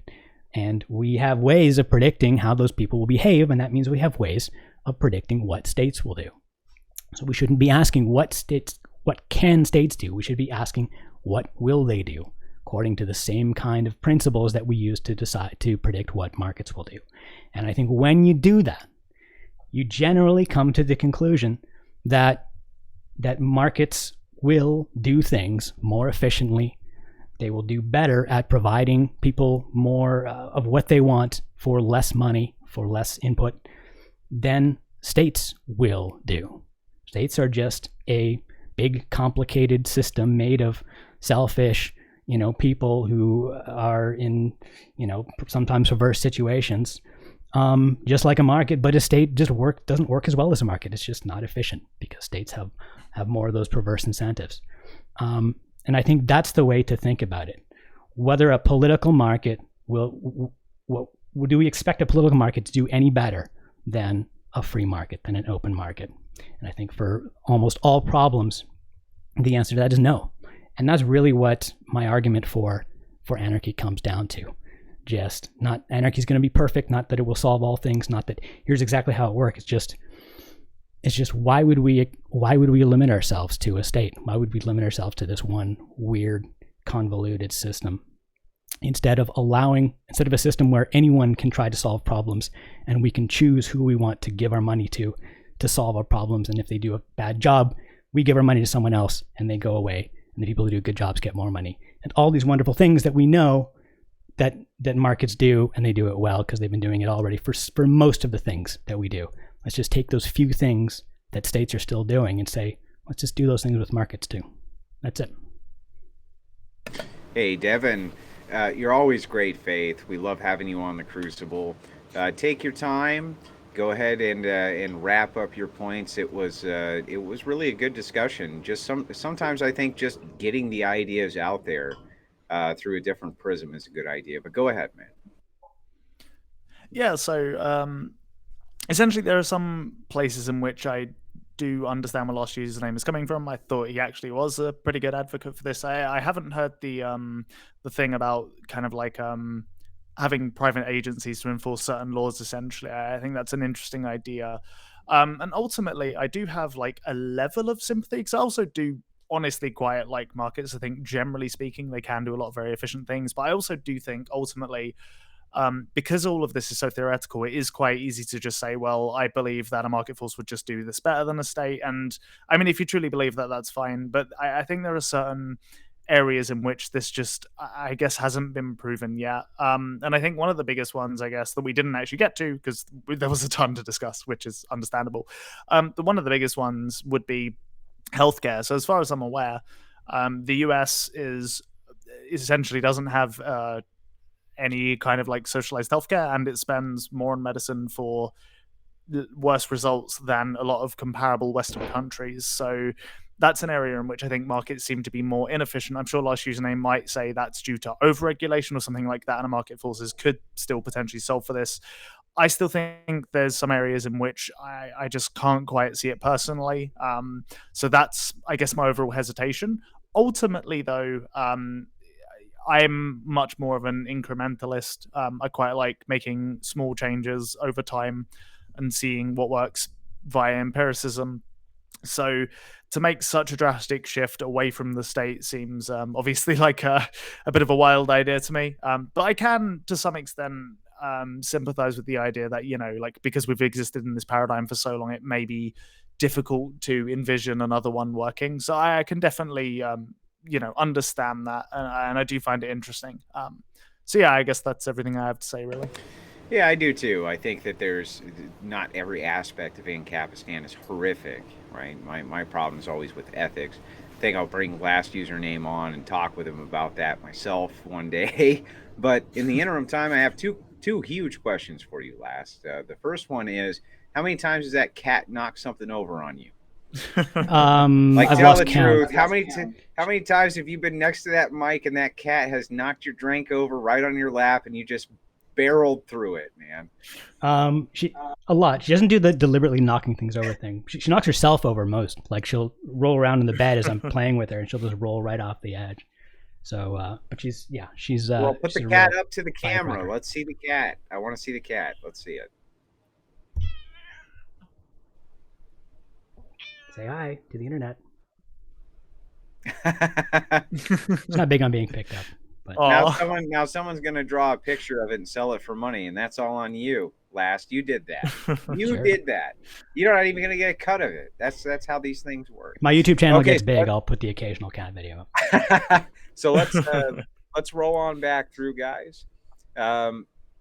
So we there's a ton. I don't know how many we're gonna get to. We're gonna get to as many of them as we possibly can. It's very simple. All problems which exist can be traced back to the state, and if the state doesn't exist, then the market will solve all of our problems. So this is the same type. As you guys may know, its looter is very much against the Ancapistani principles that are laid down by Last Username. And this is a pretty common critique, and I think that it's a fair one to say, look, you can't just say that all the problems of society go back to the state did something wrong, right? Because the state is the same Yeah, I would collection never of say that. people. Well, right. In the state is the same collection of people that you want to not have the state, right? So in some ways, isn't the state just the reflection of what the people want anyway? No. So I would never say that all problems are caused by the state. I think there's a handful of very big problems at the moment that are caused by the state. There's plenty of problems that have nothing to do with the state. And neither do I think that markets would solve all problems. I just think that markets would do a better job than the state at solving the problems that are currently the state is only allowed to solve, which is a problem in itself. So I think that's perfectly reasonable. I'm just trying to solve problems. And I think that in order to make significant progress on some of the biggest problems we have now, that the state is, we have to let other people try to solve those problems besides the state, because the state's just not doing a very good job. And that can be done incrementally. It doesn't have to be done, we don't have to turn society over all at once. We could take one bit by bit, open up those problems to competition and allow other people to try and solve them besides the state. So I'm not saying turn the world over. I'm not a utopian. I'm not saying turn the world upside down overnight. Sure. Yeah. Sure. But if one of the things you say is like, look, one of your critiques of Devin was like, what do you think? People are just going to wake up tomorrow and be immoral? And like, they're not just going to stop caring about children. They're not going to stop trying to find solutions to take care of children just because there's no state involved. And in this type, it basically is saying, I believe that the morality of people is still going to be intact absent a state. I think, okay, fair enough. But then this criticism seems to say, like, if that's the case, then isn't the morality of the people kind of move towards having a state because they just want one? Well, they do want one, but they want one because they have mistaken beliefs about the necessity and legitimacy of the state. And I am trying to enlighten them to change those beliefs and open up their mind to the possibility that the state is not what is essential and good as they think it is, and that they'd be better off without it. So that's what I'm trying to convince people of. Devin, people demand a state, don't they? I mean, they kind of demand one. Yeah, they want I think to some extent, taken yeah. care of. They want their, they want their roads paved. They're kind of lazy fuckers, right? They're kind of like, come take, shut up and take my money, as the meme would say, right? And just take care of me to an extent, aren't they? I definitely think so. But I also do kind of agree with Lost Username to some extent in that I think it can be difficult to envision something different when it's been run a certain way for so long. So like I personally definitely think so. And I also just straight up think there are certain things the state can provide, essentially, maybe not like strictly speaking better than market forces in like a pure utilitarian kind of like one-to-one comparison sense. But I do think there are certain things that, like I was saying about with the climate change stuff, there are certain problems that I feel like need to have collectivized solutions that I am personally not convinced something like Ancapistan could necessarily solve. Maybe that's just me being a state slave and it's difficult for me to see beyond the paradigm. I don't know, but that's just kind of my view on it, I guess.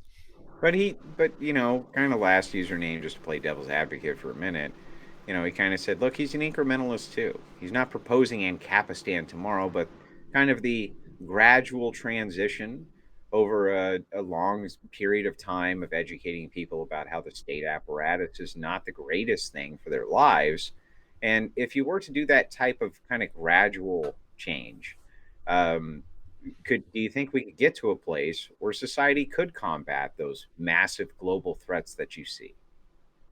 I don't think it's impossible, sure. And I mean, if he is an incrementalist, then I honestly don't have any real issue with that. Like, ultimately, if there are certain deregulatory policies that Lost Username would want to enact now and kind of like just see how they would work, and if he genuinely believes they would be better, then like, if he gains enough political power, if the movement gains enough political power, these will be enacted, and then slowly over time we'll see how it goes. This is why I'm an incrementalist. And if it does seem to be solving issues, then presumably it'll become more popular. So I have no aversion to essentially like Capistan if it happens slowly over time, especially if we see these market forces very, very slowly improving things. But I guess just right now, from my perspective, like I said, I overall kind of do like markets for most things. I think they do a lot of good, but there are certain areas in which I think right now they're causing problems, and I think deregulation in those areas would essentially cause more problems. Maybe I'm wrong,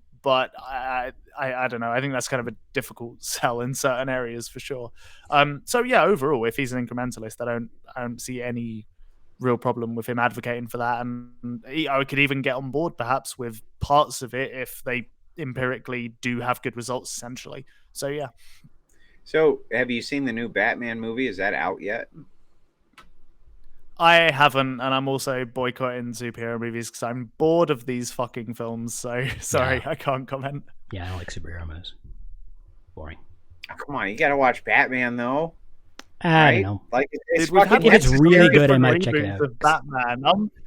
I'm good, man. If I want to hear a grizzled man, like, just like make guttural noises at me, I'll go to a fucking hardcore punk show or some shit, Yeah, they're always like Wasn't trying to raise the sort of gruffiness of Batman's voice. It's just gotten kind of Yeah, ridiculous. exactly, right? It's always grittier every single time. Like, yeah, But hang on. So Michael Keaton was the best Batman. I don't give a shit I what agree. anybody says. That was the only Keaton Batman was movie the I liked. best. You know why Keaton was the best? His Batman fucking killed people. Like his Batman was the Punisher Batman. He strapped dynamite to motherfuckers' chests and blew them up. He killed the I mean, he was a savage son of a bitch, you know? Holy shit. I was not aware of this interpretation. I thought the whole Batman not killing people went back to the comics and the source material. Was that like a Batman change? used to have a or- gun, bro. His original holy shit. All right, iteration, fair his enough. original iteration, he shot people, right? They finally got rid of that for these stupid ass batarangs, which, I'm a Punisher fan, right? I'm a Punisher fan. I like the Batman ethos of don't kill anybody. I get it. Me and my wife argue about it all the time, but she brought me to the Punisher side where she's like, no, you just kill the motherfuckers, then they can't terrorize anybody anymore. And it's like, there's a certain amount of ruthless pragmatism to that, certain amount of, if you're going to do a suit, but the problem is that you can't have the returning villains when you kill them all, right? That's the whole problem. Yeah, we need the superhero franchise, right? Yep. Oh shit, we got to the end of this Punisher arc. Get a whole new bunch of artists. We need a new villain, boys. Yeah. Yep. Yeah. Fair point. I mean, how many times can you bring them back from the fucking dead? It's like, how many times can they take 30 shots to the chest? It's like that's the whole problem with the Punisher thing. It's like you have to constantly find new people for him to fucking kill, right? Jonathan Dow says, does either type of society propose a way to quantify or compare suffering? I've never heard a convincing method to compare trauma, suffering, or tragedy. That I don't think so. I think that's a very difficult thing to do. A way to quantify or compare suffering. I mean, you're looking for a theoretical model. I don't know if that's something that a society could provide. If you're talking about a way to measure that, I mean, I could argue that markets are better at responding to people's preferences and their values than the state is. I don't know if that's what you mean, though. Yeah, I don't know. It's not that clear. I think that it's a question that probably deserves like a couple of paragraphs to really flesh out, Mm-hmm. Love Moon says of the Crucible, if it's true that 35% of charities on average go to administration versus 8% for the state and welfare, would you admit it's a better system for providing aid? Meaning, let me just make sure, 35% of charities on average go to administration versus, so this means that the state would be better? I think by this logic, is the state better if only 8%? 8% of state goes to administration. Doesn't sound right. Yeah, this is what the claim was. So what do you if this consider is true, administration? so they're just saying if this is true, let's just hypothetically, I suppose we'll just take it at face value and say if it's true that 35% go to admin versus 8% for the state, then that would mean if it were true that the state is better than private charities. I would agree that that's true. I guess by definition, that's pretty. I mean, that's yeah. If the state only spends 8% of their charity budget on administration, and private charity spends 35%, then the state's doing a more efficient job. But that's entirely stipulated in those statistics, which I would like some sources on. Yeah, I mean, I agree. I don't think. I think if you just take the question at face value, the answer's in the question, right? Yes, exactly. So, Age is at the less than Crucible- 35, is what you're saying. Right. Do children have less rights than adults? And does God withhold their God-given rights until they are adults? I think this is actually a pretty good question, considering that we touched on things like possibly age of consent, underage sex dolls, things like that, within the state apparatus of enforcement versus the private apparatus. So, do children have less rights than adults? What's the ANCAP view? Well, this ANCAP is not really concerned with sort of philosophical, moral questions. I mean, you're talking about would you have more or less actual rights as implemented? Like, well, but I mean, hang on. But the state is very concerned with those types of moral questions. So therefore, the people are concerned with them too. Yeah, I mean, we all are. Especially, when it comes to like child rights and things like that. I mean, what's kind of the ANCAP answer to that? Do children have less rights, or are there any inherent rights at all? If you're asking like what is my philosophy about morality, my ethical philosophy, which is not something that I consider, that's not really involved with my argument for anarchy though, right? But if that's what you're asking, I don't believe that anyone. I think that rights are constructed socially in a way similar to how we construct, say, language, right? It's a way. Rights are a way of facilitating cooperation with each other and avoiding conflict. How exactly they emerge is complicated and probably somewhat mysterious, just as language is. But I think that's where it comes from. It's a sort of emergent construct, and I don't think that it comes from the divine. I don't think that it comes from any sort of any like mathematical principle or transhuman principle or anything like that. I think it's something that we've created in an emergent way to help us cooperate with each other. That's what rights are. So a question like this, I don't know really how to answer it. Right? It's a question that only makes sense if you believe rights are objective. I'm not sure that there's necessarily a wrong or a right answer to it. Right? This is but passing it over to Devin. I'm assuming that you do think that children do not have less rights than adults. From my perspective, it seems pretty nice that you have this apparatus called the state to make sure that children, children aren't going in the coal mines and things like this. Am I way off base there? No, I think I'd pretty much agree. I mean, I do agree with last username in a kind of purely philosophical sense. So rights are something that are constructed by people ultimately, but using a state, that's something that the people can leverage to enforce rights that are agreed upon. And that's something that the state could do to protect children. I would actually say, I guess, in some kind of like abstract way, children probably have less rights than adults, but that's more to do with like certain freedoms, the right to vote and things like that aren't particularly interesting to talk about, I don't think. But yeah, I would say overall, yeah, the having a populace that can wield a state to enforce rights for children is, I don't know, it seems like a pretty important thing to me. But yeah. I wish BPF would get Tyler Bluntman on to debate an ANCAP. He's coming, Base Moon. He's coming. I already talked to him about it.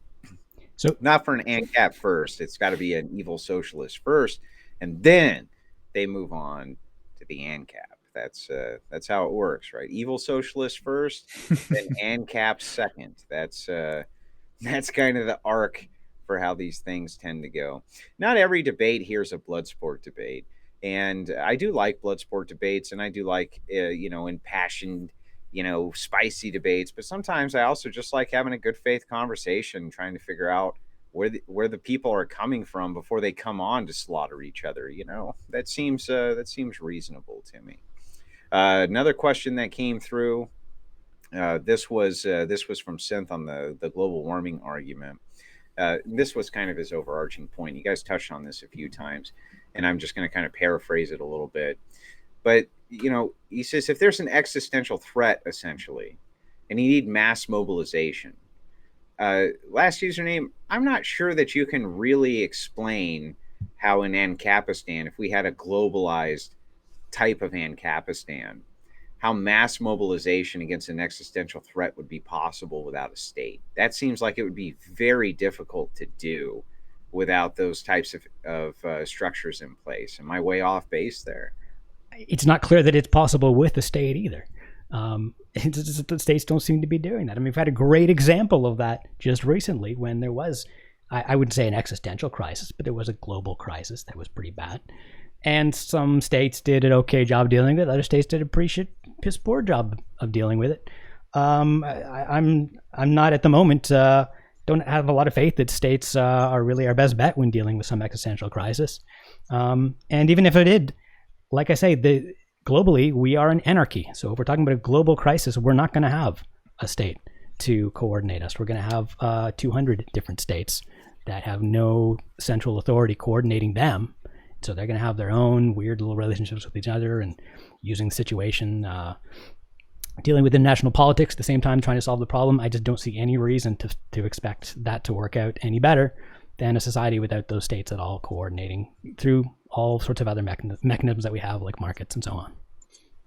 I mean, that's kind of disingenuous, though. Like, there's a lot of states that work hand in hand with each other, and a lot of them who are so close together as to you can almost not even see a distinction. For instance, but if states can work hand in hand with each other without a central authority forcing them to, then why can't non-state organizations do the same thing? Right, there is a central authority, though, right? It's like states are tiered. So, for instance, the world? Entire globe follows you. Well, yeah. So the entire globe follows United States politics. How come they don't follow Ugandan politics? Because the U.S. is bigger and more influential, but the U.S. is not the world's government. Well, this is my point, though. It's because there's no influence that come from some of these states, so they naturally gravitate and grapple on to larger nations, which do essentially tell them what to do. There's a body like the United Nations where they have all kinds of treaties where they have to abide by those treaties and generally do actually abide by those treaties. So it's not like it's total anarchy where there's just hundreds of states and but it is anarchy with each other. This is my point, though. The fact that those states can tell each other what to do, and they do it, even though there's no global state making them do that, demonstrates that people are capable of cooperating without a state structure. They have other reasons for cooperating, and those reasons will exist without a state. But they are being made to cooperate through global coercion, through different financial tactics, but what is that global coercion? Large military they forces. They have incentives to cooperate. Right. It's kind of a might makes right thing, right? Well, it's might, it's economic, it's that cooperating works out much better for them than not cooperating. And that's true, even though there's no state forcing that situation on them. That is my point, right? Well, right. But if a smaller state's interest would be in not cooperating with a larger state, normally, if there wasn't a gun put at their head, wouldn't it be real anarchy if there was never the gun put to their head? Smaller states don't cooperate with larger states because the larger states have a gun to their head. They cooperate because it makes a lot of sense for them to cooperate. It's the way the larger state cooperates. Canada, I'll hate to break it to you, is not cooperating with America because we think Americans are going to shoot us if we don't. We cooperate with America because it makes sense. Yeah. Because there's a lot of benefits to doing that, and there's a lot of disadvantages to not doing that. I mean, so I guess if we were uncooperative enough, then people would start shooting us. But that's fine. That's good. Yeah. What happens if the Ukraine doesn't cooperate with Russia? If Ukraine doesn't cooperate with Russia, then they're not cooperating with Russia. So right. And bad things happen when they decided we don't want the gun to our head, right? And they literally had one to their head, and it was the threat that, hey, if you don't fucking do what we want, we're going to invade your country and fuck you up. And they went, well, we're not going to do what you want. And so the threat had to be followed through, and they, invaded their country and are fucking them up. Right. So the thing is I guess my overarching point is I think it's kind of absurd to say that ginormous nations don't hold the proverbial gun to people's heads or to other nations' heads and say, you're going to do what we want because the repercussions for you are going to be fucking bad if you don't. Well, That's Russia, not really cooperation. Russia is coercion. doing that at the moment with one other state. But most states in the world are not doing that. And if you'll notice, it's the most successful states in the world tend to not be doing that. The most prosperous states where people are happiest and they're not all trying to leave are the ones that are not threatening to invade each other. Are they the ones that are cooperating, that are trading with each other and making treaties and not going to war with each other? So the point is, that seems like an entirely feasible way of coordinating, even if not every single actor would do it. And they won't. Like, there will be criminals in an anarchist society. They won't follow the rules, and they'll get punished, just like Russia's going to get punished. Right? No, not really. Like on the geo level, that's not true. Like China's always threatening Taiwan, and it's always threatening all kinds of different nations, and it will make good on those threats, and it's doing like wonderfully. Its economy is doing good. Its people are like, it's not doing terrible, and it's a huge, massive superpower.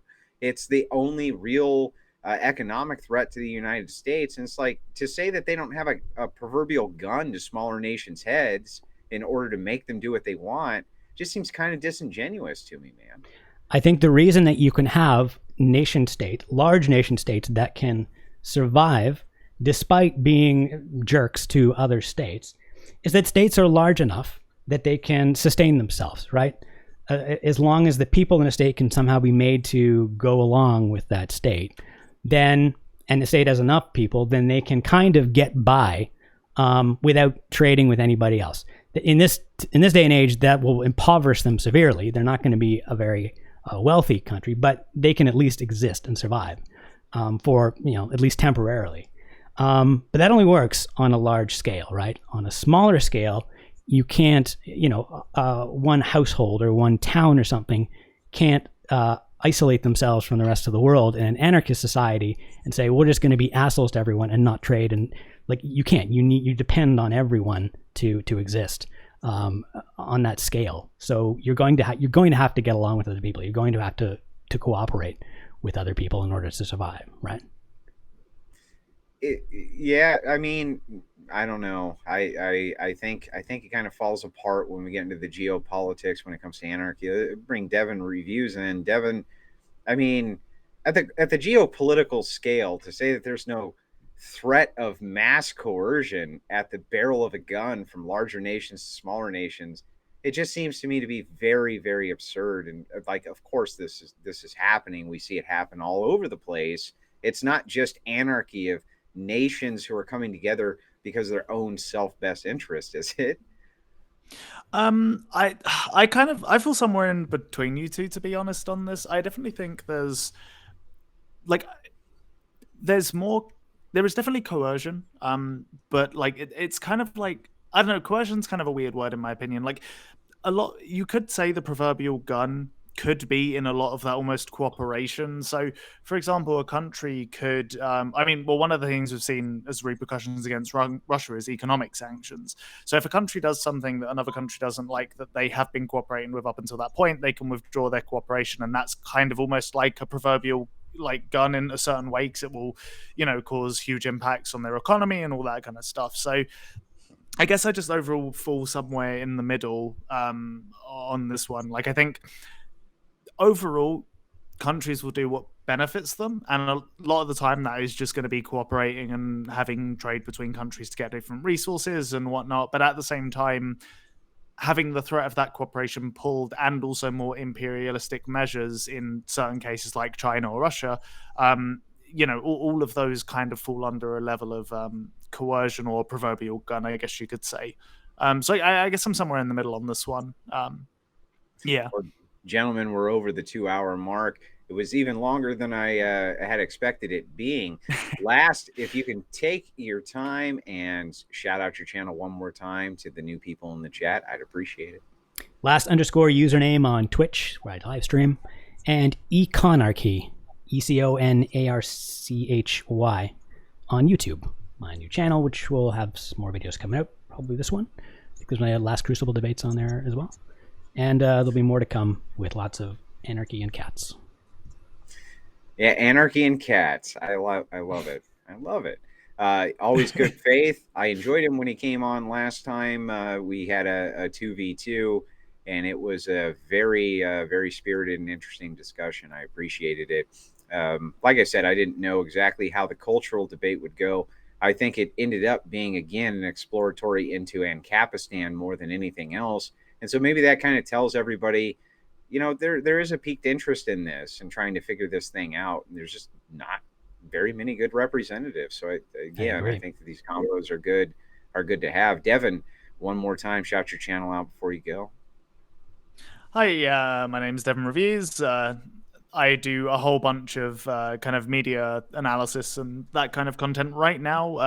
I have way too much content. My overall thing is I do streaming on Twitch. I stream indie games every Tuesday, Thursday, and Saturday. That's at twitch.tv/DevinReviews. My YouTube channel, also DevinReviews, does have a few debates from in the past. Also, if people are interested in that, then they can go check those out. But one thing I actually really quickly would like to shout out is I'm doing a solo podcast. If you're interested in album, film, and game recommendations and TV, it's a little solo podcast. I upload to it every weekday. It's called Straight Off the Cuff, and I just give unfiltered first impressions of whatever I listen to or whatever media I engaged with that day. So if that's interesting to you, then go check that out. Gentlemen, I appreciate so much your time tonight, and I appreciate the discussion. I'll be reaching out to both of you, I'm sure, for future debates.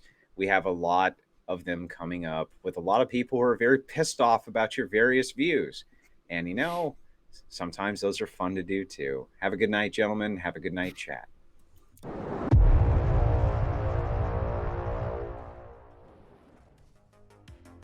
Neat.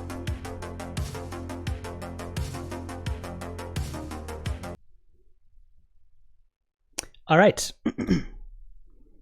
I like that. It's a good show. It's I like the structure, right? More structured than your typical Twitch panel, where the moderator is just kind of sitting back, occasionally telling people to shut up, right? This one, they're actually like hands-on. They make sure any one topic doesn't drag on too long. If it is, they jump in and switch the topic, take questions from the audience, ask questions of their own. I like it.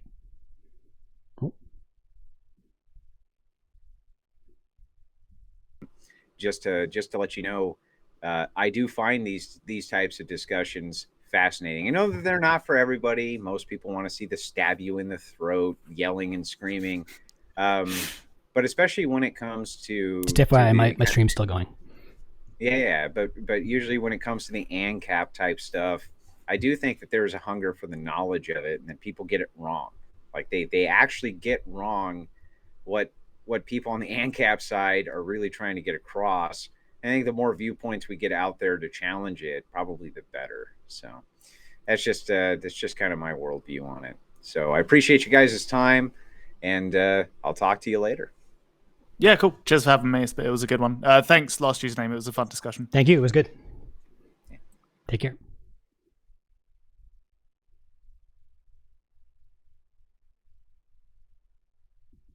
Okay. Yeah, so as I was saying, I like that show, and I'll probably do it again. And I have a feeling that they also like me.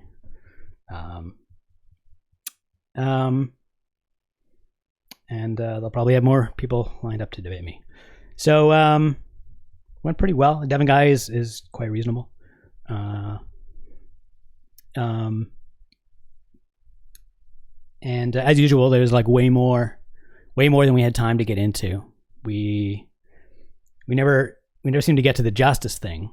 It didn't really matter that time because wasn't really challenged on it that much.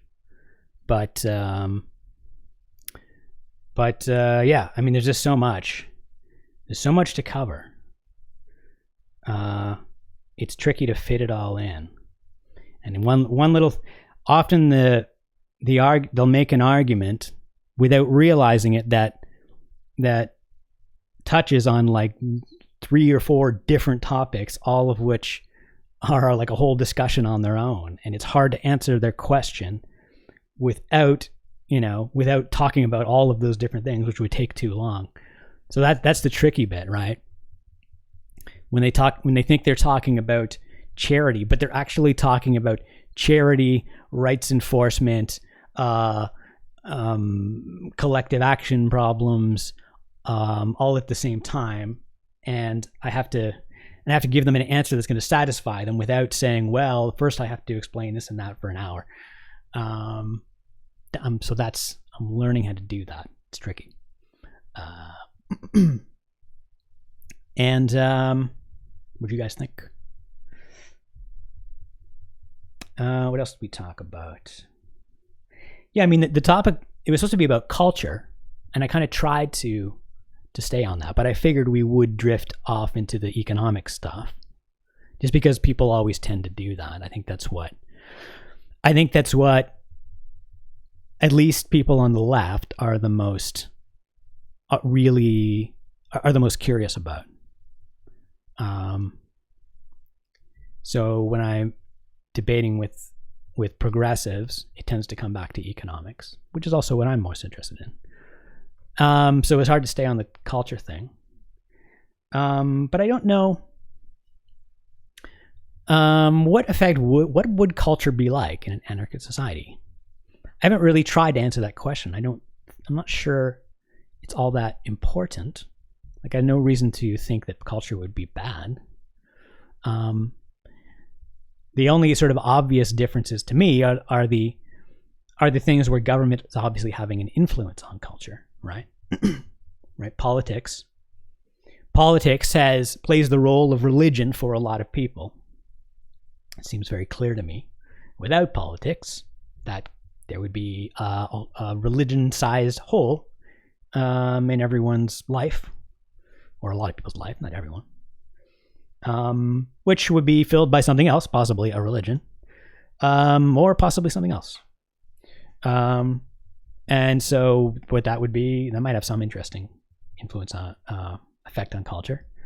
I think there's much better things that hole could be filled with than politics that would not have all of the dangerous side effects, like filling it with most religions would probably be better if since most religions have kind of been like watered down and sanitized to the point now where they're very sort of personal things that you can follow without hurting anybody else. As long as you're following one of those religions, and that's great. If you want to fill it with sports, that's fine. If you want to fill it with sort of an active fantasy life, you're into like fiction or whatever, role playing, something like that, or it's weird sort of kooky subcultures, or I don't know, weird hobbies, all kinds of things that could satisfy your kind of need for meaning and a sense of community and a sense of purpose that would be much healthier than fulfilling those needs with politics. Much healthier. So that's one big effect on culture I would expect, and it's a good effect. Last username. There seems to be a fear that everything will fall into disarray. Even I had that feeling too, if states cease to exist, as if the current cultures will go away or very bad ones will come about. Right. So that is part of the sort of gaslighting, I guess, the state gaslighting, where the state,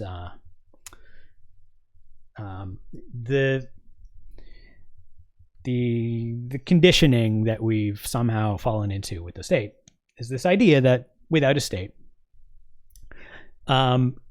giving us all this order, there would be complete disorder. Without a state making us all good people, somehow, we'd all be horrible people, right? You see that over and over again in people's arguments where they talk about without the state, who would stop everyone from doing all these horrible things. As if it's the state that's actually doing that, right? The state is stopping us all from murdering each other, or the state is making us care about helping poor people, or helping children, or giving money to charity, right? And I try to catch them on that, and they always slip out of it because they realize their mistake. But they always sort of stumble into that kind of argument, and then sort of like slip away from it at the last second when I point it out, because we have this because we think of the state in this kind of religious way as a kind of church, and I think we're somehow built to think that authority makes us better people. We're conditioned to think, first of all, that everyone is worse than us, that we're good people. We want to do all these good things, but nobody else does, right? So we have to make sure that all these good things happen. If we weren't forcing everyone else to be as good as me, then no one would be good. And states use that instinct. There's a name for that. So some psychological name. It's some kind of bias. We think we're better than other people, and we think we're smarter than other people. And states exploit that by saying, effectively, you need us to force everyone else to be as good as you are, and to force everyone else to be as smart and conscientious as you are, right? You make responsible decisions and don't fuck up your life, but you know that everyone else is an idiot and will do it. So you need us to make everyone else as smart and moral as you are. The states don't say that explicitly, but they've somehow said that to us implicitly, and that's the way people think about the state. Of course, it's not true. You have to get used to the idea. If you're going to evaluate statelessness fairly, you have to generally assume that everyone is as moral as you are.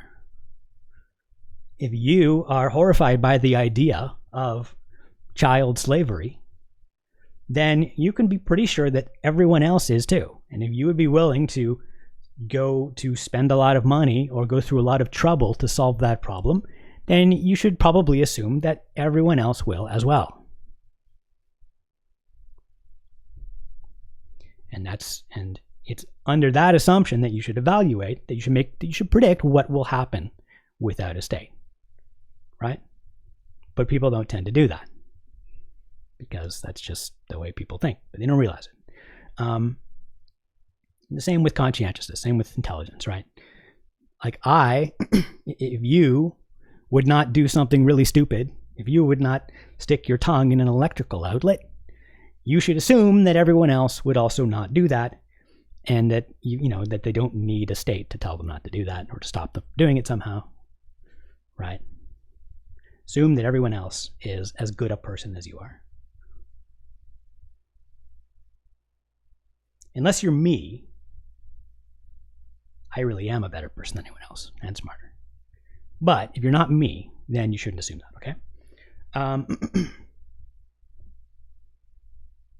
I automatically assume that most people are more moral than I am. Yes, exactly.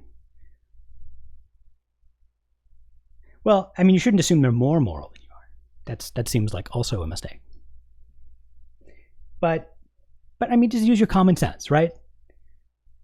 If there was if all around us horrible things were happening to other people who didn't deserve it, kids were being tortured or whatever all around us, I think we would really, really want to stop that. I think we would be willing to do a lot to solve that problem. And we'd be willing to do a lot to prevent that problem from ever getting that bad in the first place. I think it's safe to assume, or actually, I mean, the thing is, you don't really have to assume that. Because if people actually don't want to solve that problem, if it's true that everyone's horrible, then I don't think you should really argue that the state should be forcing everyone to do all these good things that nobody wants to do. Hey, Mad Villainy, thanks for the sub. Thanks for the 12 months of subs. That means you wrote it out through the time when I wasn't even streaming, which I thank you for. Right? Like, if it's true that the government is just forcing everyone to be good, and we actually don't put any value on helping other people at all, then it seems like maybe we shouldn't. It still doesn't seem like a good reason to have the government. If everyone wants to be a jerk, then we should all, I guess, be jerks, because who are you to say that we shouldn't if nobody agrees with you, right?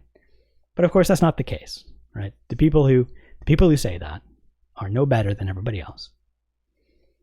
The will to you find that idea horrifying because everybody else also finds it horrifying, and if we all find it horrifying, then the question is just what kind of system is better at harnessing all of that horror and all that will to solve the problem into an actual solution.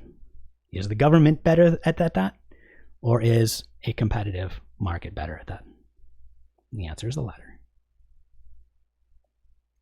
Because what can a government do that the market can't? That's the question. Whatever you think it is that the government can do, what is it? What is it, the thing that a government can do that the market can't do? Right? Any system, the government's just made of people, mortal, normal people of the same type that do things in the market. The government doesn't have magical powers. Whatever kind of system the government sets up, why couldn't that system also be set up in a market? There might be an answer to that, but I never hear one.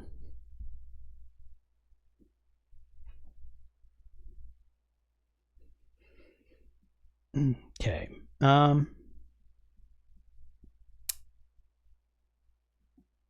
So what is coming up? Oh, I did mention my YouTube channel. Let me give a link to it.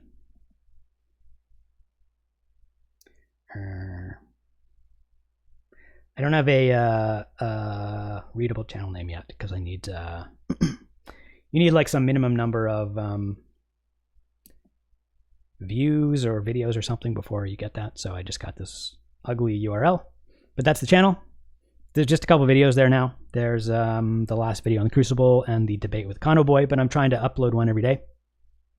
It takes a while to upload, and I do plan to make original YouTube content, so like edited stuff, not just videos of my past streams, and put them on that channel. So there's that. It's called Anarchy.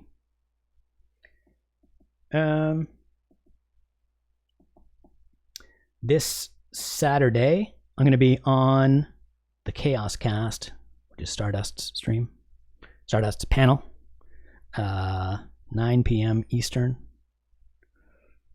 And that's just kind of a bunch of memery and fun stuff like that. Should be fun. And that's all I got lined up at the moment.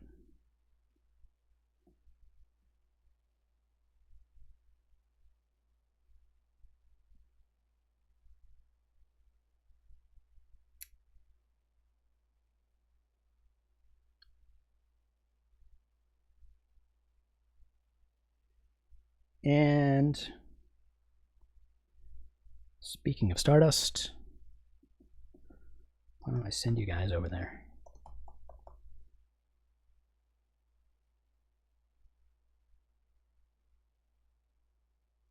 Put hashtags in the video description. What hashtags would I put in there? I haven't really looked into like optimizing my YouTube videos but like they have, I don't think, they have like 0 views now, so it's a brand new channel. I just put it up a couple days ago.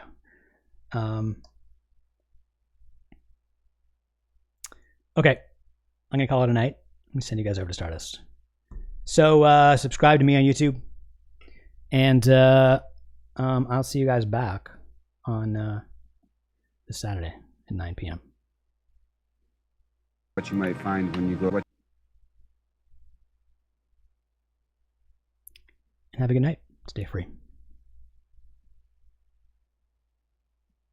Це все можна переробити це все-таки набути буде з часом. Нічого такого, але щоб просто всі відступили і все буде.